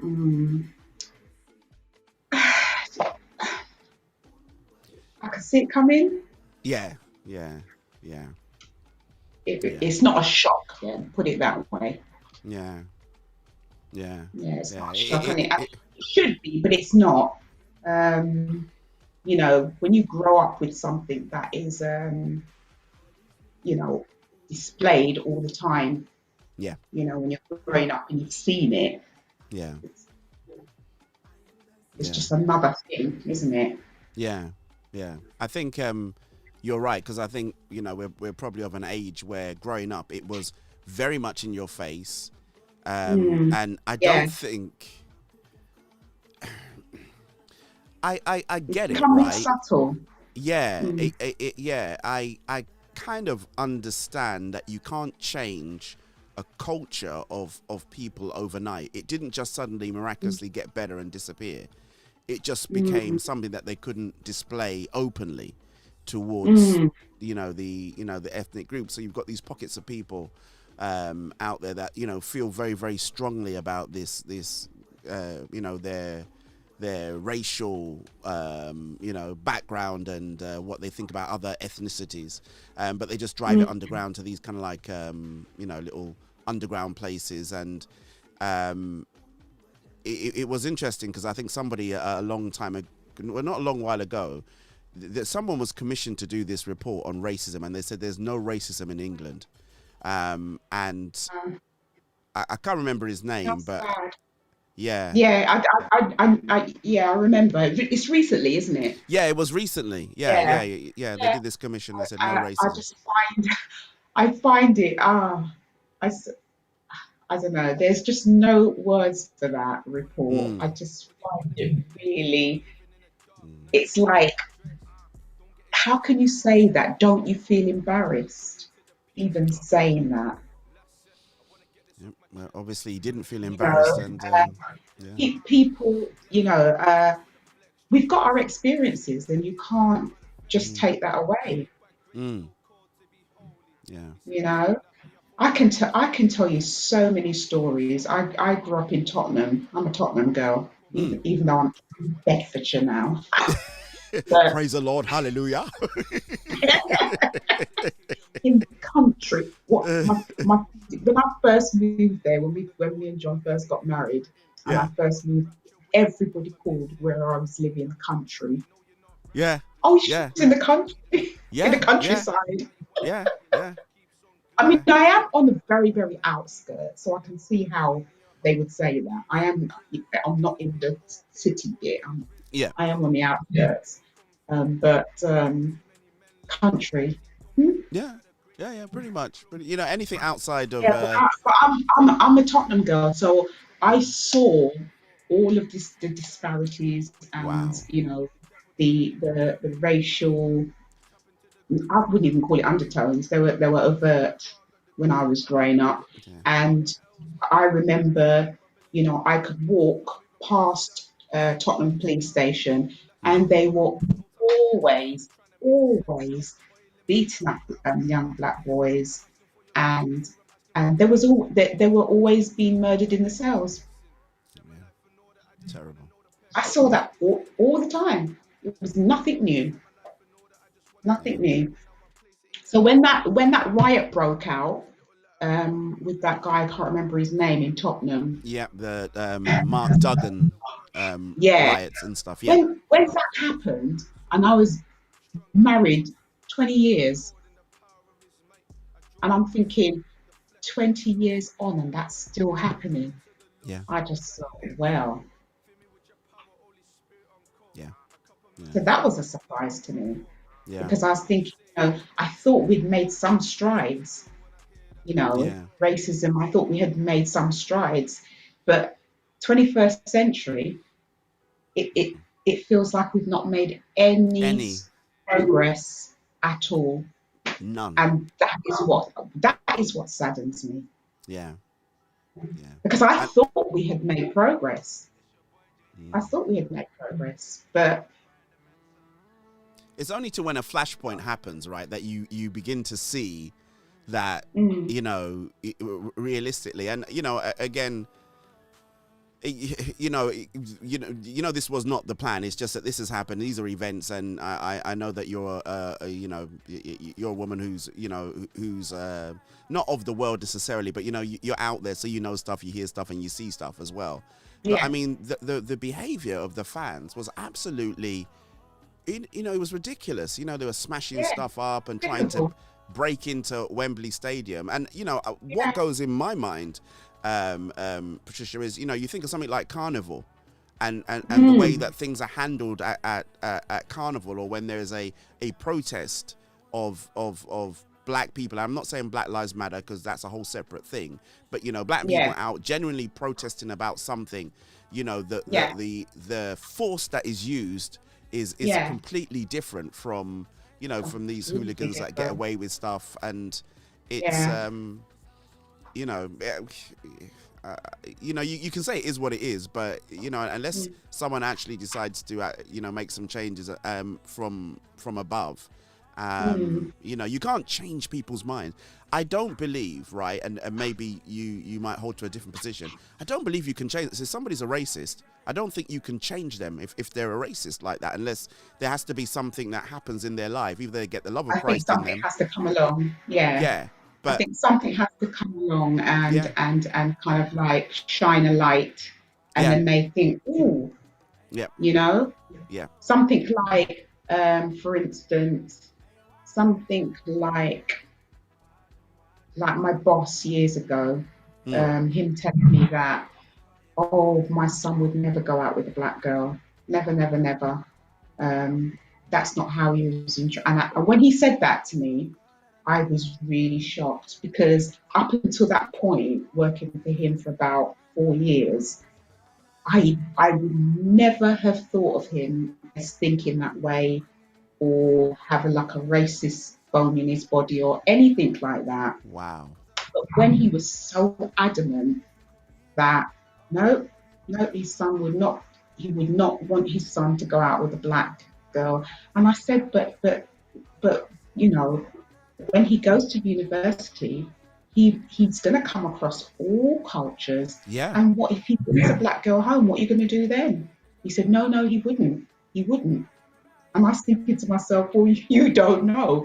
And that is a situation where, some light might be shed on someone if it comes to their family through the back door, kind of thing. Yeah. You know what I mean? Yeah. And then they have to deal with it. Yeah. They have to deal with it. It's that's a very interesting statement, because his confidence was backed on the way that he's brought that child up. Exactly. And it's like there are some things, it's like saying, there are some things that are acceptable and there are some things that are not acceptable. And that is one that is not acceptable. Yeah. It's not an area or a road that you will go down. So don't, if you want to go, backpacking around the world for a couple of years, you can go off and go and do that. But the last thing you're going to do is bring a black girl home and say you're in love with her and you're going to marry her. Yeah. Wow. It's ingrained. It's ingrained, and it's really. I don't think you can legislate it out. People can change because if people didn't change, then we wouldn't have Christ. know, There you go. we've Yeah. got Paul on the Damascus Road. He was the worst person that you could know, and he changed. Yeah, yeah. Change is there. I don't think you can legislate change in people's minds and hearts. You can't legislate it. Yeah, you can't. It has to be that you're right. It's that Damascus Road experience, isn't it? That you turn from being the oppressor to being part of the freedom fighters or the people with the struggle as well. So there is hope. We're not saying there's no hope, but there's hope. Yeah, there's hope. It has to be something monumental has to happen to really clean this up. But anyway. Yeah, but so thank you for your world report. That was absolutely really well done, considering we hadn't planned to go down there, and you just happened to be the person that comes up. But all great. So let's talk music. So we've got a brand new track from you. Congratulations, first of all. The track made the record of the week. Oh, did it? It sure did. Hold on. Wow. Yeah, it made the record of the week. So helpful. Yeah, it made the record of the week. And shall I tell you the funny thing? Guess how long it took me to work out that it would be the record of the week. In fact, I'm going to do better than tell you. I'm going to show you how long it took to be the record of the week. Okay, this is how long it took to be the record of the week. I hope you can hear this. Right, here we go. Yeah. That's all it took for it to become the record of the week. That was it. God bless my brother Marcus Johnson. That's all I can say. Is that Marcus Uprise Music, Marcus? No? Cap Music. Cap Music, Marcus. Got it. Yep. Yeah. So Lawrence Johnson's brother? Yes. Yeah? I'm in the room. Yeah. Yeah, because I've got quite a few bits and pieces and some old songs that I've written like years ago, and so we've been kind of like, drawing them out the cobwebs and saying, what can you do with this, Marcus? Can you just freshen it up and do this, do that? And then when he heard Glitters and because it's been on the cards, doing a remix, So he goes, I don't mind doing a remix of that. So I said, okay then. I said, all right. I said, do your magic then. Yeah, go. And then I think his wife overheard it, and she kind of like WhatsApped me, and she goes, it sounded bad, Pat. This is me really, I can't wait to hear it. Yeah. And then he said it to me, and I was thinking, wow. That is really nice. It's because it's stripped back, but it's not. Yeah. And it's just kind of freshened up a bit, isn't it? Yeah. Anything? I just went ooh when ooh. Yeah. Ooh. So that's got to be the record of the week. And then of course. And then remember, I was talking to you about the rap. Yes. Yeah. I was talking to you about in the very, very original song. Yeah. There was a rap on the original. Oh no, you played the video. Okay, man, we upgraded here. We decided to make sure. Yeah. So I always wanted like a rap on there, and I got my rap. You sure did, man. Yeah. So who's the guy that did the rap for you? Who's the guy that did the rap? A session artist. Ah. Yeah, so I never knew him before. Okay. Because I was listening and I thought he really did sound like he was American. Yeah, I think he is. Okay. You see this lockdown has made the world accessible. You don't have to pick anybody who's next door. Oh. The lockdown has really opened up the doors. Yeah. Now I get it. So when because listen, everybody's busy, and like you know, sometimes you just don't get the chance to use who you really want. Yeah. Yeah. I get it. Yeah. I get it. So you just have to hiring a session person, innit? So in the video, he shoots that bit in the video from wherever he is, right? In the video, right? Look at my see that the skater Ellie. Yeah. She's at my church. She's from my church. Yeah, I kind of guess that you just pulled everybody in that you knew, right? You just said, right, I'm doing this video, be in it. Yeah. Family and friends, and I had to like twist some arms. Yes, you are doing that bit. Because my daughter, see my daughter right there, giving me my bracelet. Yeah. Oh gosh, mom, all self-conscious. Yeah. I said, no, you got to do it. You got to do it. I haven't got anybody else.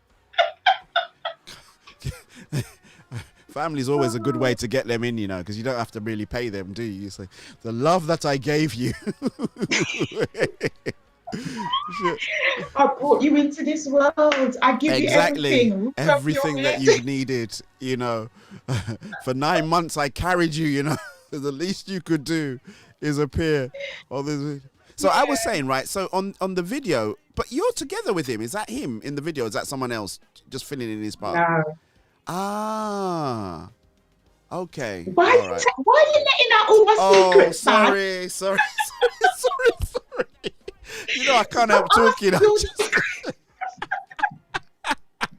You're not the only one, you know. Who's that? And who's that in the video? And who's that in the video? And who? Everybody's asking. Yeah. Everybody's got their favourites in the video as well. Yeah, like, no, it's. And who are the children? And who's the? And I'm like. Yeah, so I'm sorry. I hope I haven't ruined it for too many people. But it was just family and friends. I was because it just intrigued me. I thought, oh, this is really, really good. And you know, I guess, you know, the part of video is you can do some magical stuff, which is the illusional part of it, right? You can make things look like they're not and stuff like that. But I hadn't really realized. If you hadn't have said anything.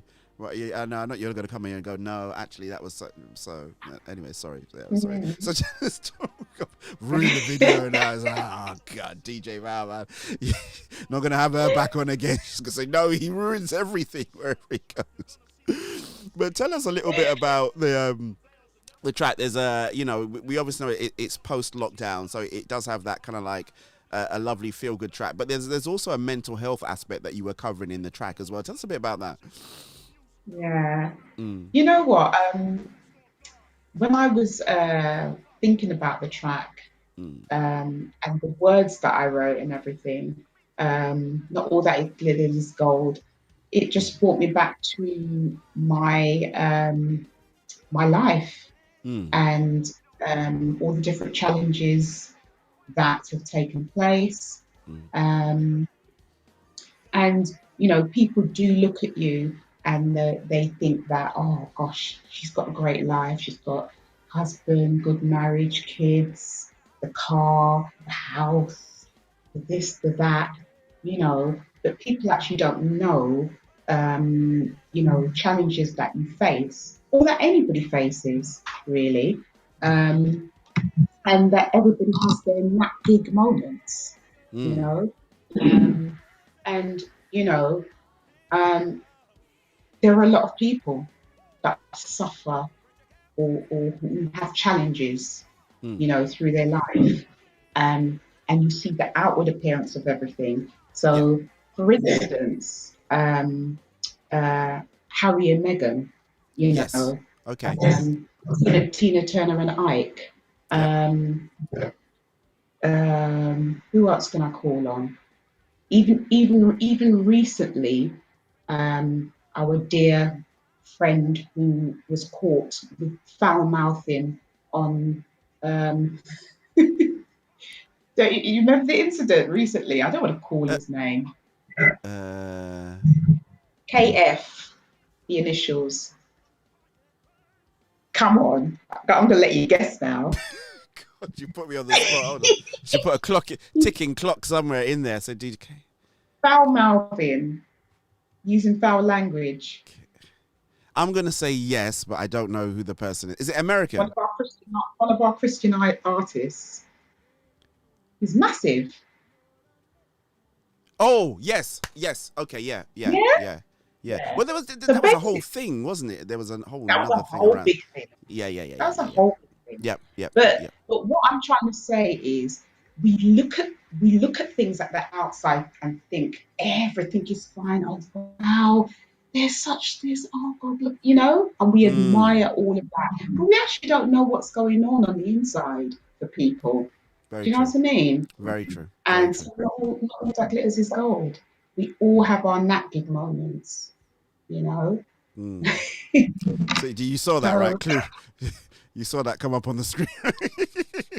There's a couple of people that jumped on. I just want to say a quick hi, guys. Shouts going out to Jojo Heaven. She's all the way up there in Birmingham.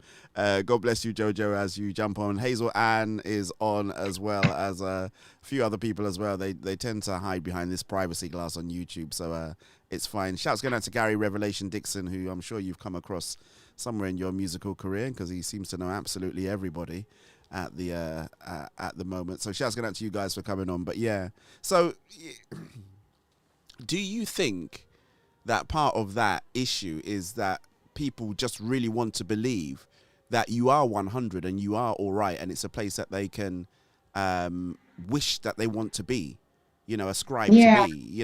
It's almost like you're our hope. If we look at Patricia Knight Scott and what she's done and what she's doing and how she is and stuff like that, that it's something that they can aspire to, and they really don't want to know your backstory. They really don't want to know your challenges and your failings.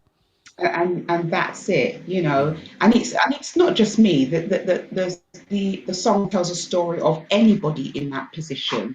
Anyone can have challenges in their life that they face, and then they just put the mask on and come out.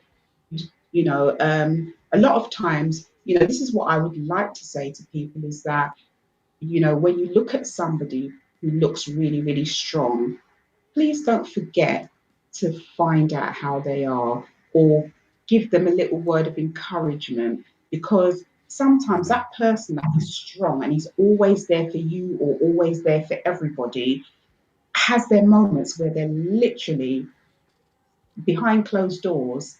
They're in pieces, and they haven't got anybody, because they're always giving, always there, always the strong one, but there's no one ever there for them.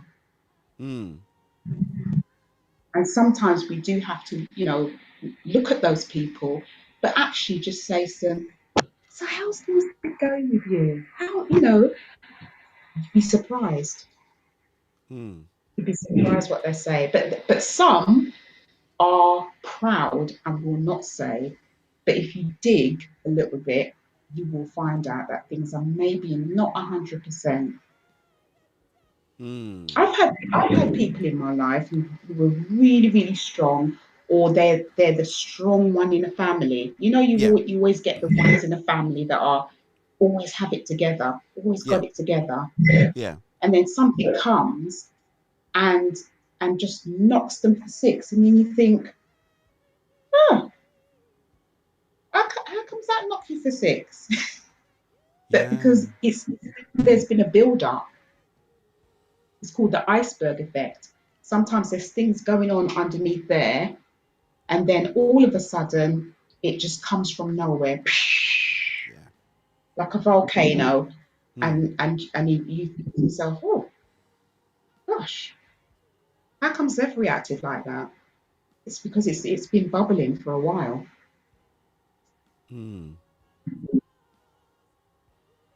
I completely identify with everything that you just said there. Word for word, line for line, precept upon precept. And I'll tell you why, because I tend to be that way as well. And I think the trick to it is I'm really good at doing it with other people. So, you're talking to people, and I guess I like talking to people because that's my job most of the time. I end up talking to people. But, sometimes you want to go a little bit further or go a little bit underneath the bonnet, and you just kind of like rest at a particular point. You don't kind of like shoot past the usual pleasantries. How are you? Oh yeah, I'm great. I'm fine. How's it going? Oh yeah, it's brilliant. It's da-da-da-da. But you kind of like pause a little bit, and you kind of like you do a little bit of a deep dive. And then all of a sudden, this whole nother thing now begins to come out, and you're thinking, well, it's a little bit different from you saying that you're all right. But I realize what you're saying, because I do this myself. So I'm very much. It all depends on who you are, but you can ask me a question. I ain't saying nothing to you. I am just motoring. I am plowing, and I'm just doing. And you know, every once in a while, sometimes you do take stock, or somebody is able to say, well, actually, you know, and then you then realize that, okay, you know, maybe things aren't as, you know, you do need to take this little bit of time for yourself and stuff like that out there. But it's really easy for you not to let anybody in to really know how you're feeling or what you're doing. And it doesn't take that much. I'll give you a story, or I'll give you a group of people that do this a lot.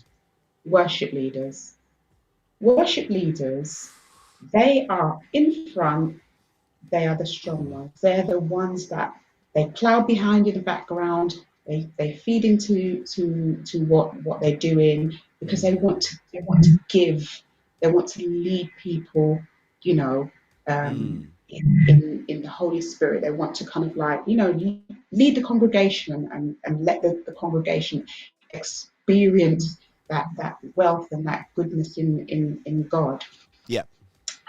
You can find that a worship leader or a pastor, or even a pastor, yep, you know, I'd say church leadership, plowing away, and they actually don't look after themselves. They just give. Now you've got a cup of water, okay, and it was full in 1970.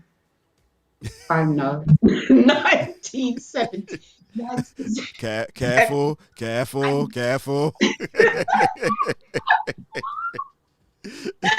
Okay, let's go to the 20th century.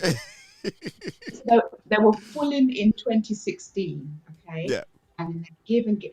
That cup of water is not going to last that long, okay? If nobody is putting back into that person, or if that person is not receiving, but they're just giving, they are going to burn out. Why? I'm going to be honest. Yeah. They're going to burn out. Yeah. Sooner or later, they're going to burn out. You have to look after your pastor. You have to look after your worship leaders. You need to plow back. Just the same way as they're giving, you need to plow back, because it's too much to give. You can't give from an empty cup. The cup is empty. Come on now. It was flowing over before, but it's now empty, because it is only going one way. It's going out. It's only going out. Yeah. There's nothing coming in. Yeah. Do you think there's a response? I've heard this story from so many people. Yeah. So many artists, so many. I was going to say, Patricia, do you think the responsibility also lies on the individual as well, to realize that they need to be replenished? Probably more than those people that are around, because, you know, people got their own stuff that they're dealing with, you know? Yeah.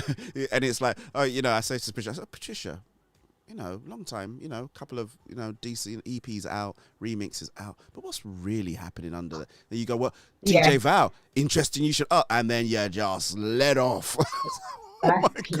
Exactly. So, I think part of it is that sometimes people are a little bit scared of the answer that they might really get, or they feel that it could be a little bit overwhelming for them. But this is the thing. This is the thing. You should ask, and you should feel that you can say no. Now I need time to go take a break or go to a retreat or go to that worship leader course or whatever it might be. Or even God might want to take you in a different direction completely. Hallelujah. And you just need to do some research that way. And people shouldn't feel scared, or leaders shouldn't feel scared of letting go. They should feel a joy that a person has grown up and is spreading their wings, because you are the person that actually built that person up and gave them their wings. Let them fly. Amen. Let them fly. There's more to come. Amen. Amen. Amen. Amen. And because I'm in leadership, and I can tell you for a fact, you know what I mean, especially during the whole lockdown thing, you know, it's a challenge for you, because you're going through your own stuff as well as you're trying to now begin to minister to other people. And you know,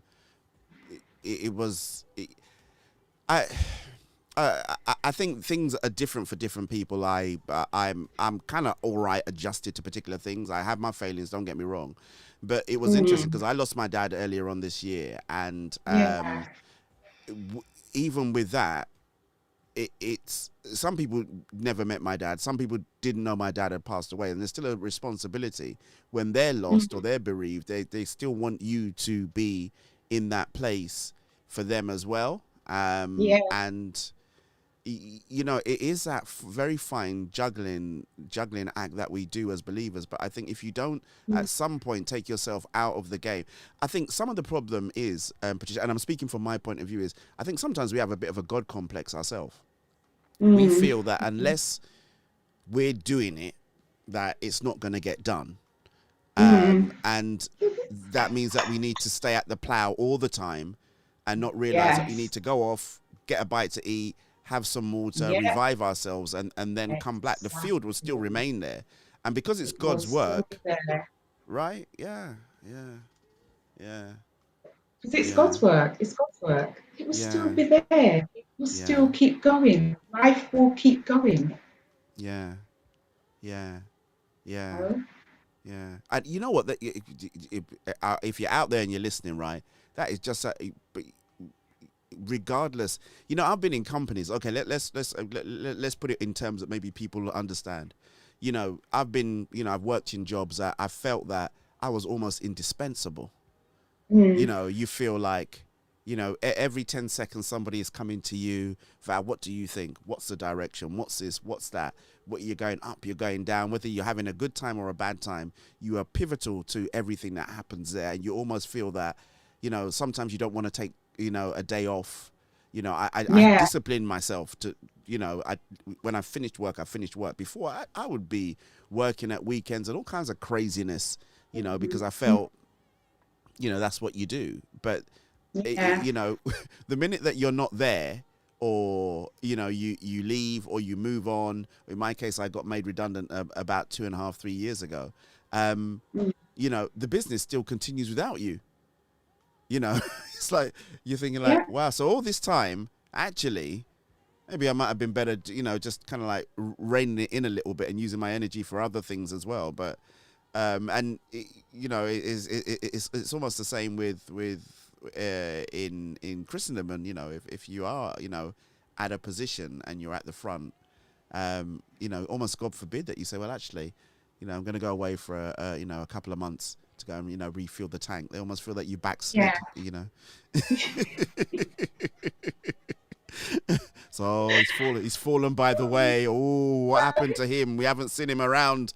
Oh, so no, I went away just to, you know, take stock and replenish as well. So it's not to say that that certain people won't be missed, because you know, if I think about organizations that I've been in, you know, I still will harp on all that, the boss that we had in, you know, a couple of years back. Oh, I prefer that boss because he did that and he was more organized, or whatever it might be. So Yeah. not to say that people's value wasn't kind of like respected, and but the company will go on regardless. Do you see what I mean? Yeah. Yeah. So we're not saying that people are not gonna feel away, if a certain person leaves. We are human beings, by the way. We are going to have feelings, and we are going to, grieve, even if it's for a short time, at the loss of somebody, leaving the nest, as it were, or going onto a different opportunity. Yeah. But life will go on. Yeah. Life will go on. Yeah. Yeah. Now, do you know I got used to that when I joined the church that I'm in now? I kind of got used to that, mainly because my pastors are they're missionaries, so they're used to moving about. And when I first came to the church, it was full of missionaries. Yeah. Every minute, people were going off on the mission here, there, and everywhere. So it kind of got me used to not getting myself attached to certain people in the church. So, because I think, right, I'm not going to get attached to Brother John, even though he preaches so good. Sorry, I was thinking, because he's going to go off on the mission for a year. So you've got to accept people for who they are, and. I think it taught me a bit of a lesson there, not to get myself too attached to the things that can move, because people grow, and people were leaving and going and starting off their own church, so it was like it was just moving and shifting all the time. I was thinking, oh God. Oh, Sister Soul's going in as well. Oh, it kind of got me used to this fluidity in the body, that people will come in, they will feed, they will grow, they will shift. Fly, yeah. You can't stay. You just can't stay here. And if I've actually heard Bishop John Francis say that. If you're in Ruach 3 years and you're still in the bench, just coming to church and sitting down and not doing anything, no, it's not good enough. What has God called you to do? What is your what's the burning desire in you? Yeah. Go seek and go to that department. If you're good at speaking to somebody, you might be good in the helps. Department. I've heard him say that before. You shouldn't be here, baby, just drinking milk here all the time. You need to move up the next level and grow. But it's interesting you say that, because a lot of people do feel that they don't have to, they for whatever reason, they just don't feel that they need to apply themselves in that whole growth process. So they pretty much come sit in the same seat week in and week out for years and years and years on end, doing exactly exactly the same thing. And there is I think you probably bear witnesses. There's a blessing in being part of the ministry and helping the work, being part of that work process, being part of the, the disciples. I know that I can't put a direct correlation between things, but it's just like an inner truth that that I know that there's been some things God has just given me a bly on, or he's just given me stuff, just based on the fact, because man, I just worked, I worked for God. Maybe I didn't even understand what I was doing sometimes. I just let me just turn up and do what I'm doing and do the best that I can.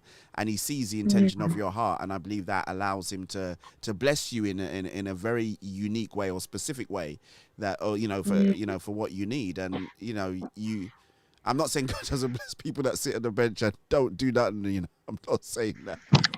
Someone sound bites me and they go, this is what he said, you know. Like, that guy. I'm sure that God challenges the hearts of people all the time. But he does. It's look, not for us to do that. It's not he for us to does. judge. He does. I've tried sitting down, you know. You know, there's a time I'll tell you this is a funny story. I went to this church in North London and I just got married. No Rack City Church in North London, so I was a bit far away, and I like to serve, and I thought, well, it takes me an hour to get there, so I need to find a local church, and then when things happen, so I'm in this church and sitting down in there, and the sound was horrible. It was horrible. Now I'm a sound engineer, all right, and I'm sitting in there, and I went the first week, and it was horrible. It hurt me. And went the second week. I don't know if it was, it was just not balanced. It was just all over the place. And I'm sitting in there, and I said, and I think I said it under my breath. I said, God, this just sounds terrible. And he said, yeah, so you should fix it. Did someone overhear you? Yeah, no. God said to me, you should fix it. And I went, oh, God. And it was like, it's not too many times I hear an audible reply like that from God. But I was muttering under my breath, God, this just sounds terrible. And he said, yeah, you should fix it. And it was almost like I could see the finger like in my face. You should fix it because you've got the skills to do it. Yeah. So, I went to the pastor and, I explained my situation. I said, look, I help you. I'm not a member of your church, but, I help you while I'm here, et cetera, et cetera, et cetera. This is my experience. He went, oh, really? And he went, yeah. And, we came in and used our skills and, things came up to a level and a degree. But, I say that, and you're right, God probably is speaking to people right now and saying, why are you not doing something? That's it. Yeah. Big, small, do something. Whatever their gift is, he's speaking to them all the time. You should be doing that. Yeah. You should be helping to make the tea. You should be. Because it's not just about preaching and singing on the pulpit. Yeah. There's just so many other areas that you can help. Yeah. And the thing is, it doesn't have to be a life sentence. You can say, okay, for the next 3 months, I'm going to help out in this department. And then it doesn't have to be like, your grandchildren now have to inherit your position kind of thing. It can be for a period, and then, you may. Yeah. So I encourage you, get up there and get out, people. If you're out there and you're wondering what to do, then, do it a little bit. And then, you can make a potential change. But just so... I think I'd never realized, right? You see, your that track, All That Glitters Is Gold, right? When I first heard it, the original version, I didn't quite get it. But I think the video now helped me to understand, because I'm a bit of a visual person, even though I love music. But the visual, the video helped me to get it. So just talk us through. I'm going to run the video without the audio, but just talk us through kind of like this, because it tells a specific story, doesn't it?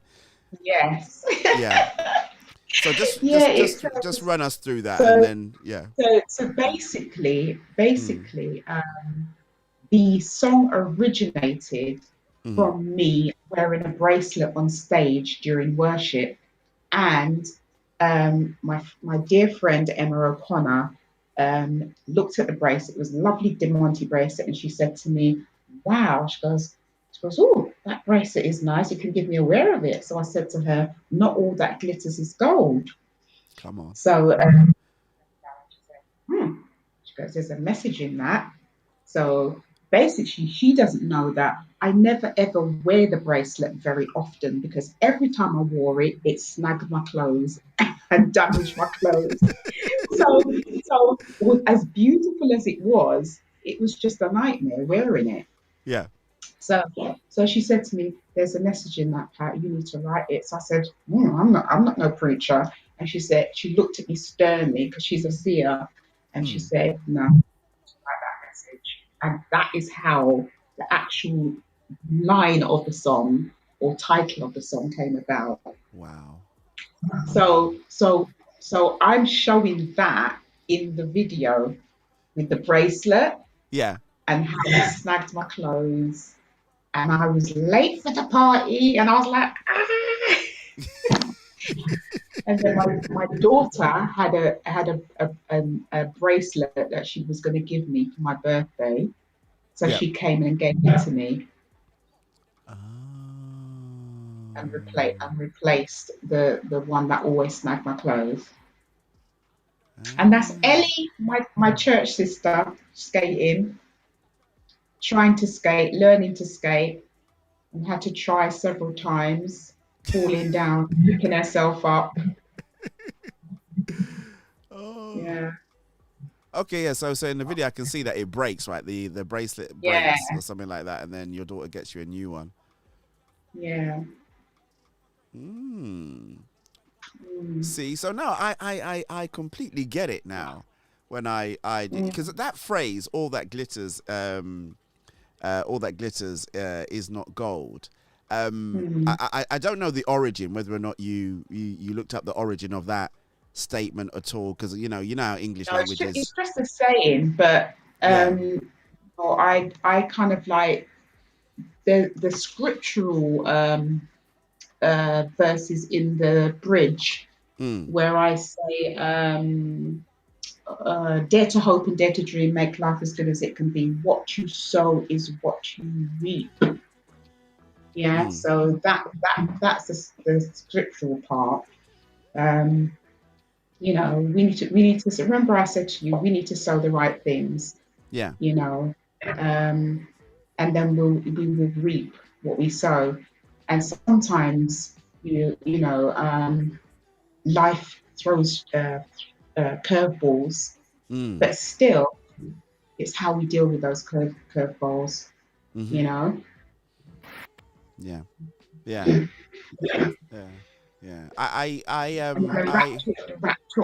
rap then talks about us, you know, not looking at comparing ourselves to others, but knowing that we're unique, and you know, everybody's got their own journey, their own story.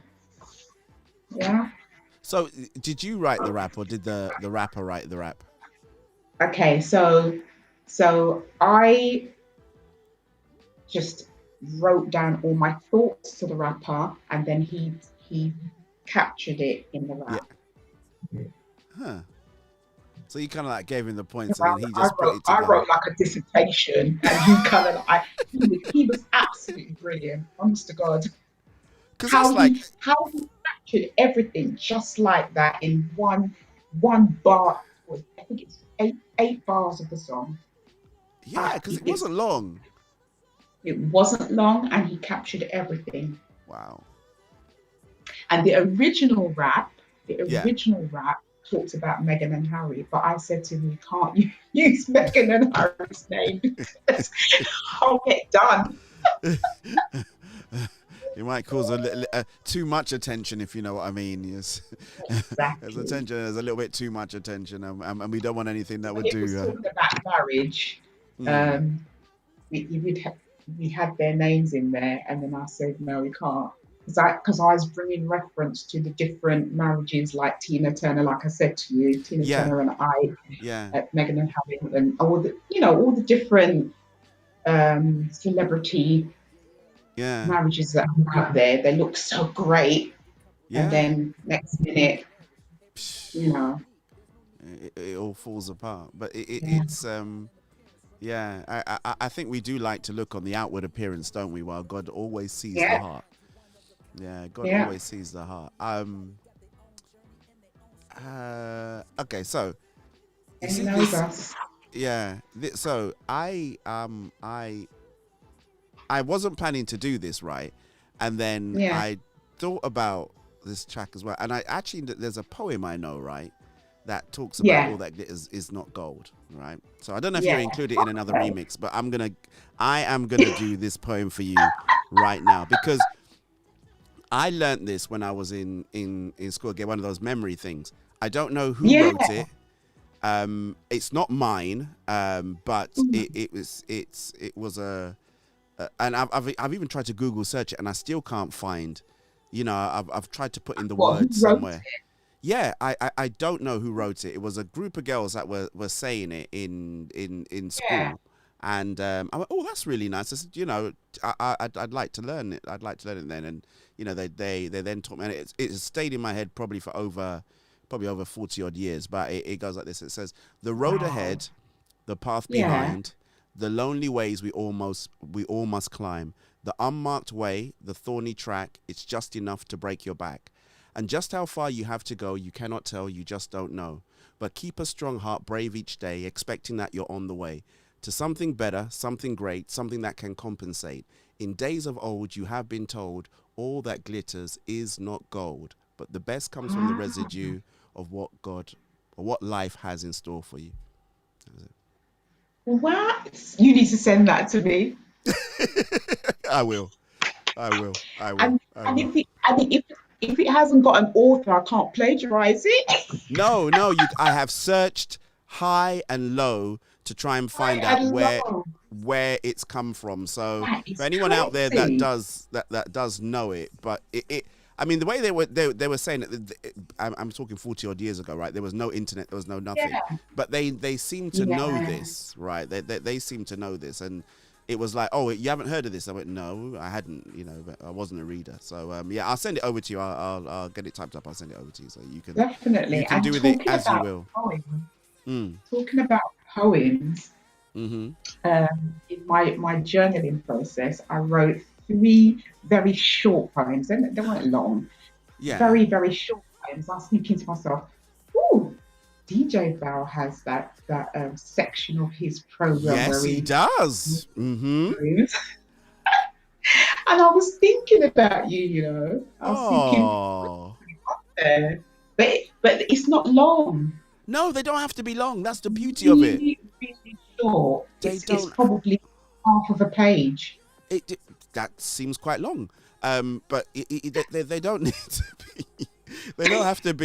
You know, it doesn't need to be. Who does long poems now? Well, I'm thinking of Wole Soyinka. His poems are always long, and no one ever really. Yeah. His poems are always long. They don't need to be long. They just need to be. I love poetry, and you know, I dabbled a little bit in writing, then got a little bit of writer's block, and then I started off and on and off and on. So that gift, you know, I mean, we just want to bring those out so people just see that as a, you know, a valid form of communication and worship and stuff like that. So yeah, please. Yeah, because it's just one of those things that I started journaling more during the lockdown. I had the time. Yeah, you know. And it's just so cathartic. It's so refreshing doing it. Just, you know, when you just write anything, write. Yeah. Sometimes you just have a topic. So I did a journaling session with Musicians Union. They had like a course on it. Okay. Free course. So I joined it. Was it last year? Last year. They had one last year and they had one this year, and I loved it. Absolutely loved it. And when you know, I commented on your on that section in your program. I commented on the poems. The poems, yeah. So we've locked you in. Then we're gonna get you to send over your poems, and then we have you on Poetically Speaking. Because I think a lot of people write things down, and you know, poems. It's not always about rhyme, but there's something that you can do that is just, it can be. So I do one by this lady called Gemma Regis as well, and it's a bit of a thing that I put on there, and it just really helps me. And it's all about you just being in control of your thoughts and your mind. It's you know, she says from the morning when I wake up, I have a choice, and it's all about the things, what you choose to think about, and how that now comes out in your decision-making process. And you know, she's kind of like saying, you know, when I feel that I'm rough or the enemy's really giving me a tough time, I make decisions in terms of what I think about and how I need to feel and the emotions that are attached with that. And it's not in a rhyme, but it just works. It just flows. So yeah, you know, I think there's other people out there that are poetically inclined or feel that they write things down, that, you know, you need to get to this place of sharing it, I think, and that really helps too. Yeah, you can share. You can share some of them, not all of them. Okay. Share all of them. Sometimes you just write in rubbish. I'm hungry. Sometimes I'm it doesn't hungry. make no I'm sense. hungry. I'm hungry. I'm hungry. I'd Yeah. like some. I'd like. Where's the nearest KFC? Or you write a poem about KFC. It's like, nah, You okay, it's not know. really. That's the kind of thing I would do. Actually, I'd sit down there now, probably thinking about KFC, and you know. But anyway, let's back in the room, Val. Back in the room. Back in the room. Journaling, there's no wrong or right. There's no wrong or right. You just write. Just write. You can set a timer. Do you journal a lot though? Do you do have you got volumes of stuff? I journal. I kind of stopped journaling a little bit at the rate that I was before because I've gone back to the supply teaching. So obviously, then I'm working in the day and then working in the evening. I ain't got no time. But when I had my days free, I was journaling more. So I would say up until when did schools go back? This year. Yeah, I can't remember. I was journaling a lot. I have my book, and it's a lovely book.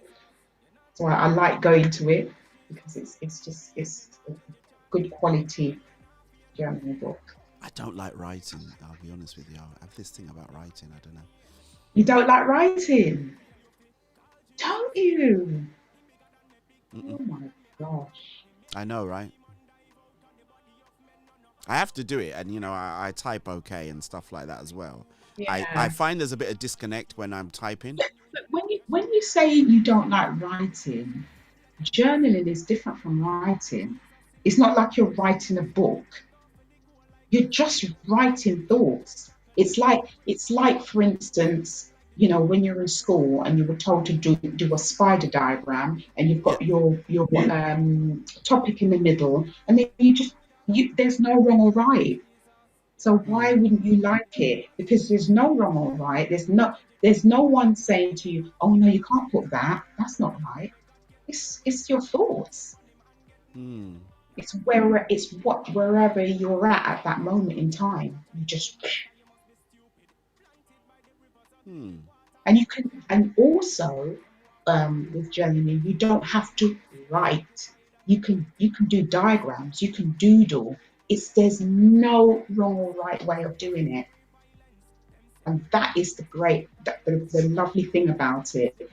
It's not like school where no, you've got to do it like that, and your grammar's got to be like that. And no, your spelling's wrong. No, you do what you like. And sometimes it's great, again, for your mental health, because sometimes you might have things on your chest and you just want to get it off, and sometimes I'll be putting things like, God, are you there? God, are you listening? God, and it might start like that, and then it all just comes out, and you just feel that sense of relief. And also sometimes when you're doing it, God actually comes in and actually says, "I am listening," and then gives you an answer to something. It's fantastic. I love it. All right, you convinced me. All right. It's all right. I used to write when I was younger. I used to write a lot more, but I think with the advent of technology, typing came in. But I find that there isn't the same connection when I'm typing than if I was writing with my hand.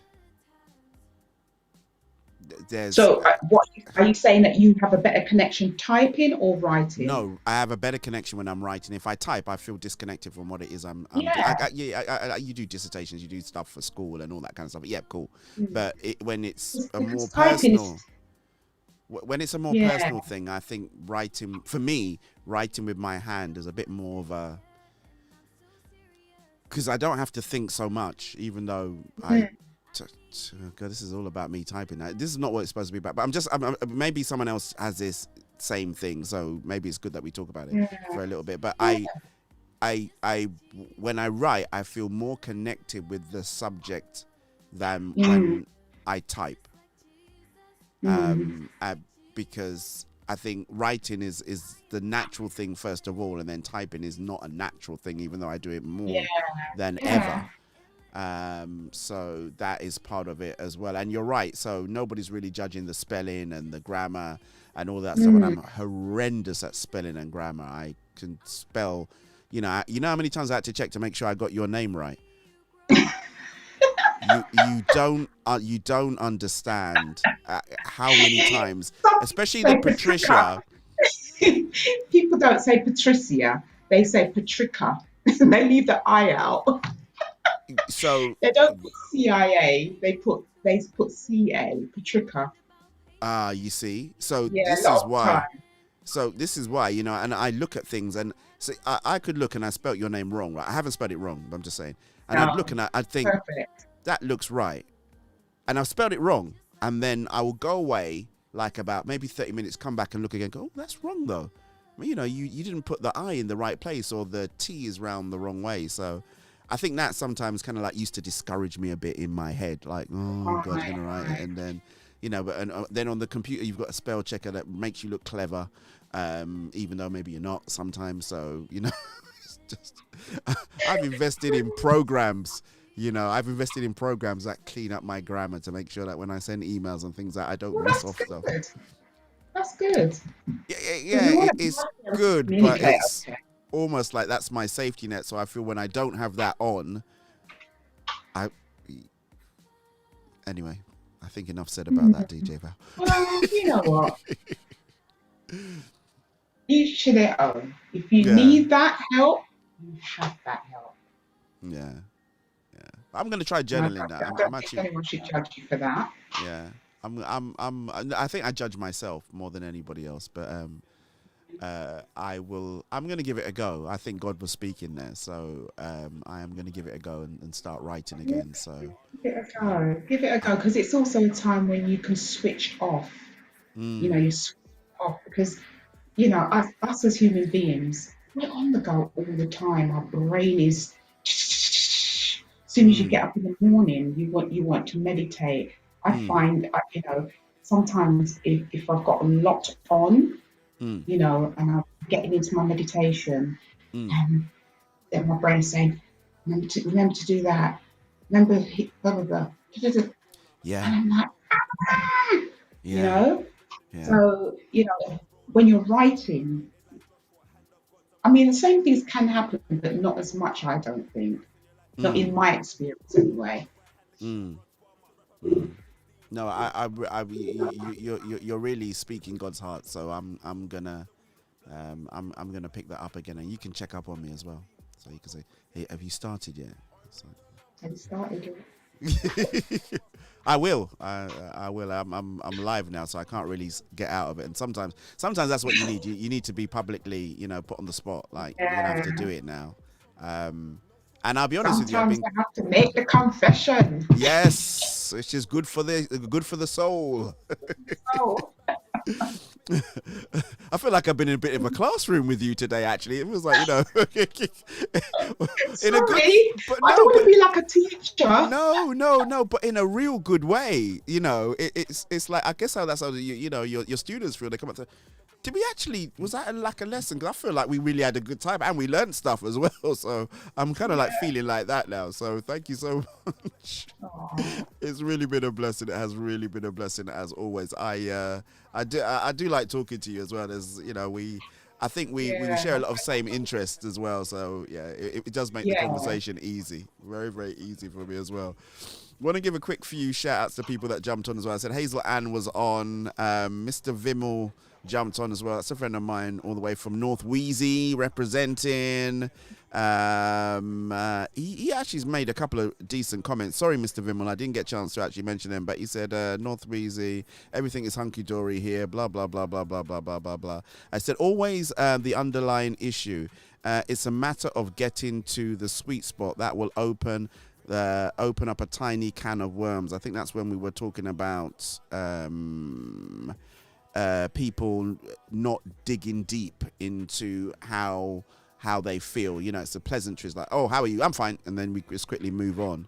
So that was great. So great to have him on as well. Jojo in Birmingham says, great talk. She also gave a huge clue to the artist that we were trying to remember and talk about. So shouts going out there to Jojo. She said the clue is Stomp, in case anybody was wondering. We'll leave that to your own imaginations. And those are the comments that were on the chat as well. So yeah. So right. So we've got the remix to Glitters. Anything else due to come out in terms of remixes and music, or? So there is another remix on the way. Come on, girl. Come on, girl. I like that, man. You can make that one track and make it run hard. Why not? Well, this is what I've been told. Yes, and that's what you should do. Yeah. So yeah. So yeah. So I think you'll like this one though. The new remix. Yeah, I think you like the remix coming. Okay. You should send it. Let me tell you, one of the problems that you guys have, if you send me the music, although if you sent this one to me and you said, you know what, this is not even, you dare not even play this, so I wouldn't, but only for my ears only. But once I get the music, I get the dates, and they say, oh, you know, being released in 2 weeks' time. I don't even see that. I just think, oh, new music. I'm like, it's just like, you know, like it's like a kid at Christmas. You know, put it on, let's play it. It's like, yeah. So I do fall foul of that. But yeah, okay. Then, you know, you can say, send it to me and just say, okay, just to listen to, or a little bit to listen to, and then I'll listen to it, and then But I really enjoyed this one. This was so the original kind of beat, because I was asking somebody what the song. I know the song. It's the little bit of love will go a long, long way. But I couldn't remember the artist that did that. No? Yeah. No? Really? Okay. No, you must be. I'm sorry. Okay, I thought it was like it was like a cut of something or a sample of something that was in there. No? Maybe you don't know that. Maybe I don't know because it wasn't me that did the music. I did the lyrics. Okay. All right, I tell you what, after the show, I'll send you something that I think it is. That it might have been a sample. I haven't ruined any copyright rules or whatever else it is. Thankfully, the community here, we're very loving, so you're all right. We're a very loving community, aren't we, community? Very loving community here. So just make sure nothing else is done. All right, so new remix coming out. And yeah, you know I've got other material as well, but yeah, it's just trying to pin down producers that I like to work with. You know, everyone's busy. Yeah. You know, everyone's busy, so you can't always have them at your beck and call. Do it So I've got at least 2 tracks that I really, really can't wait to get out, but I just have to wait because I have to wait for the producers that I want to use. There you go. Patience is a virtue, right? You're gonna have to hold on. All right. So Patricia, we're gonna have to round things up because I'm back to my other network that is tuning. You're actually live on Salt FM's Drive Time today as well, which is great to be on because they syndicate around the whole wide world. So you're very, very fortunate to be on with them. And I believe that you shall repeat in your entirety tomorrow morning, 10 a.m. on the Soul Food Gospel channels. And you'll be on Instagram soon too, so we'll chop this up and put it on Instagram for you as well, so all your Instagram followers have the opportunity to jump in and enjoy this as well. So thank you so much. Tell us how we can get hold of you before you go. Tell us how people can get hold of you. So my handle is really, really easy. So Insta Patricia Knight Scott, and it's going to be FB Patricia Knight Scott. It's going to be YouTube Patricia Knight Scott. It's really easy, Patricia Knight Scott. You can get me. All my handles are under my name, my artist name. So you will find me if you put that in any of the platforms. Brilliant. There we go. Yeah. So that's, and you've got a YouTube channel as well. Please, guys, go over to subscribe to the YouTube channel too. I subscribed. I think it was today or yesterday. For some reason, I didn't realize that you had a YouTube channel, but I think in searching for the video to this, then it then came up, so I've subscribed. So please take the opportunity. Spotify artist channel as well. Yep. So follow on Spotify too. That all helps. The more the merrier as well. And just do the usual, guys. Just wherever you see Patricia Knight Scott, Any you know her. that they fancy, really. Anywhere that you choose. Support in any way, shape, or form. And we will support you because you're doing well. And actually, quick one. Any live performances booked in for maybe now post Freedom Day? They're calling it. There aren't. I would prefer to wait until I've got like a couple more songs, maybe. Okay. Yeah. And then maybe do something. Okay. I don't know. No, that's where I thought I I'd just suppose ask. you can do the odd PAs with one or two songs. Well, someone may well just invite you. They may just say, we want you as a guest to, run through a couple of tracks in conjunction maybe with someone else as well. So if anyone's out there, are you available for bookings?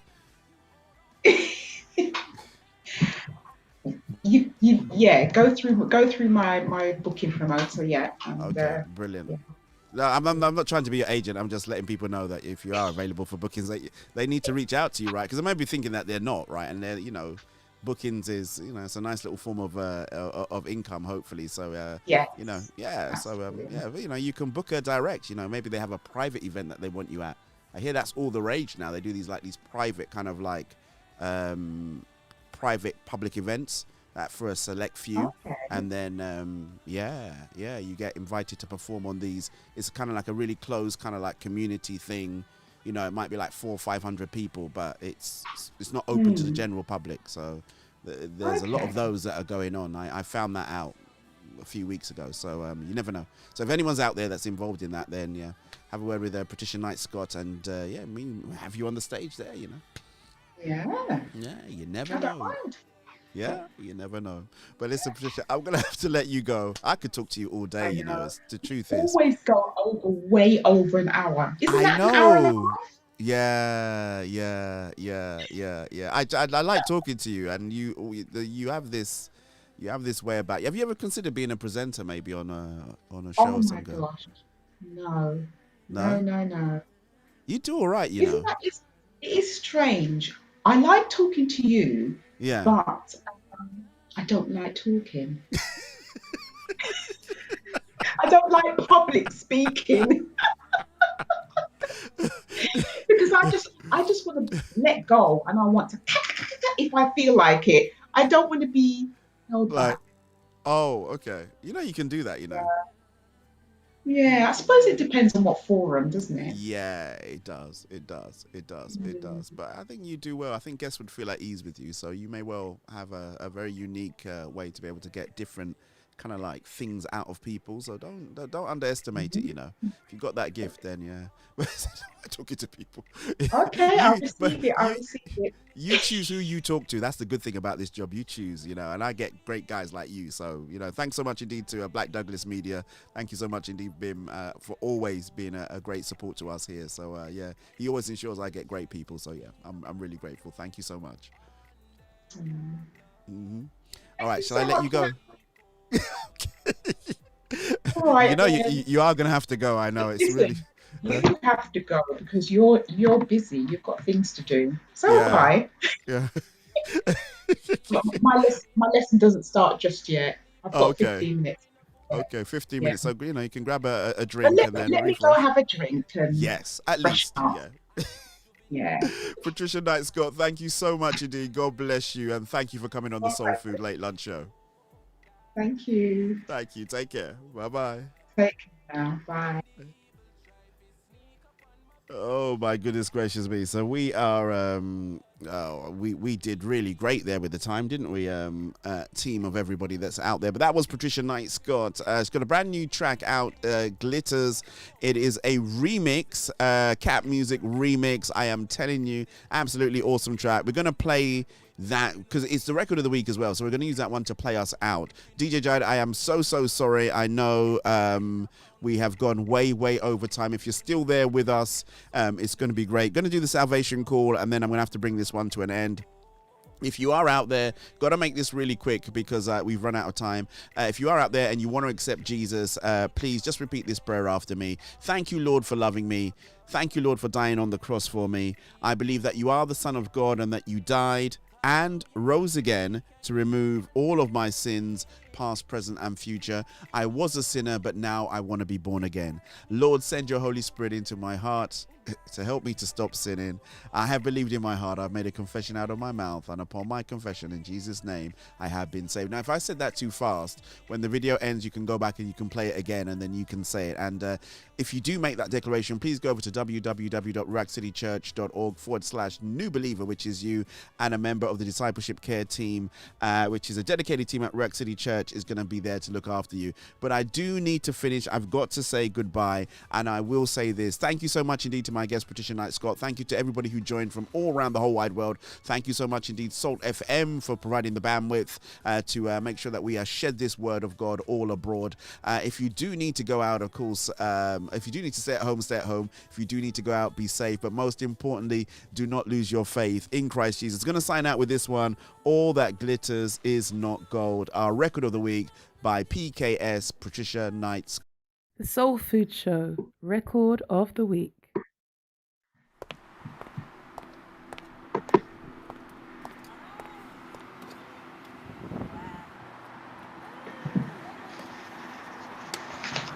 Wow, you look stunning. Oh, thank you. I love your bracelet as well. Oh, God. Not all that glitters is gold. Why'd you say that? Oh, it's a long story.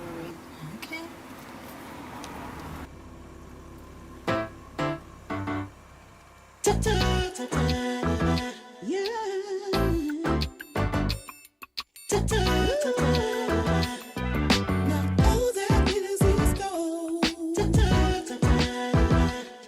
Let the truth of our story be told.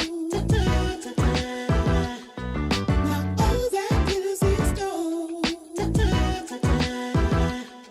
If the truth of our story be told. Oh, look at me, yeah. You will see it's good as it can be. Look a little harder, you will find the beauty of the Creator. Now all that glitters is gold. All that glitters. Let the truth of our story be told. Now all that glitters is gold. If the truth of our story be told.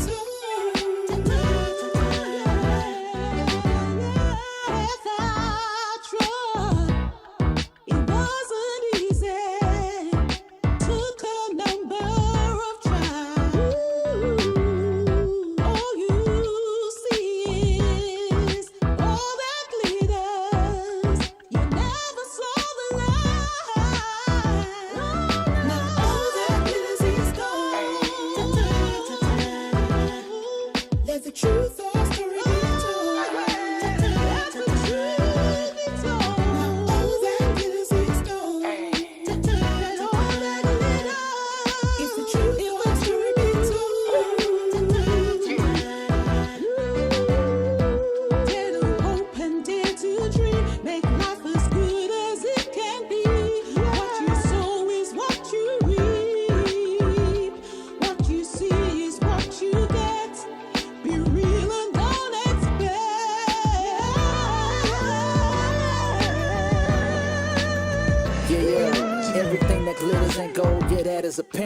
Every couple doesn't always have the happiest marriage. Everybody is unique, there's no need for comparing. Don't try to fit in, be you from your style and appearance. Remember, God is the light, He's the only one. Stop being jealous of what they got. You compare to none, you one of a kind in your own category. Everybody got their own journey and their own story. Yeah, let's go.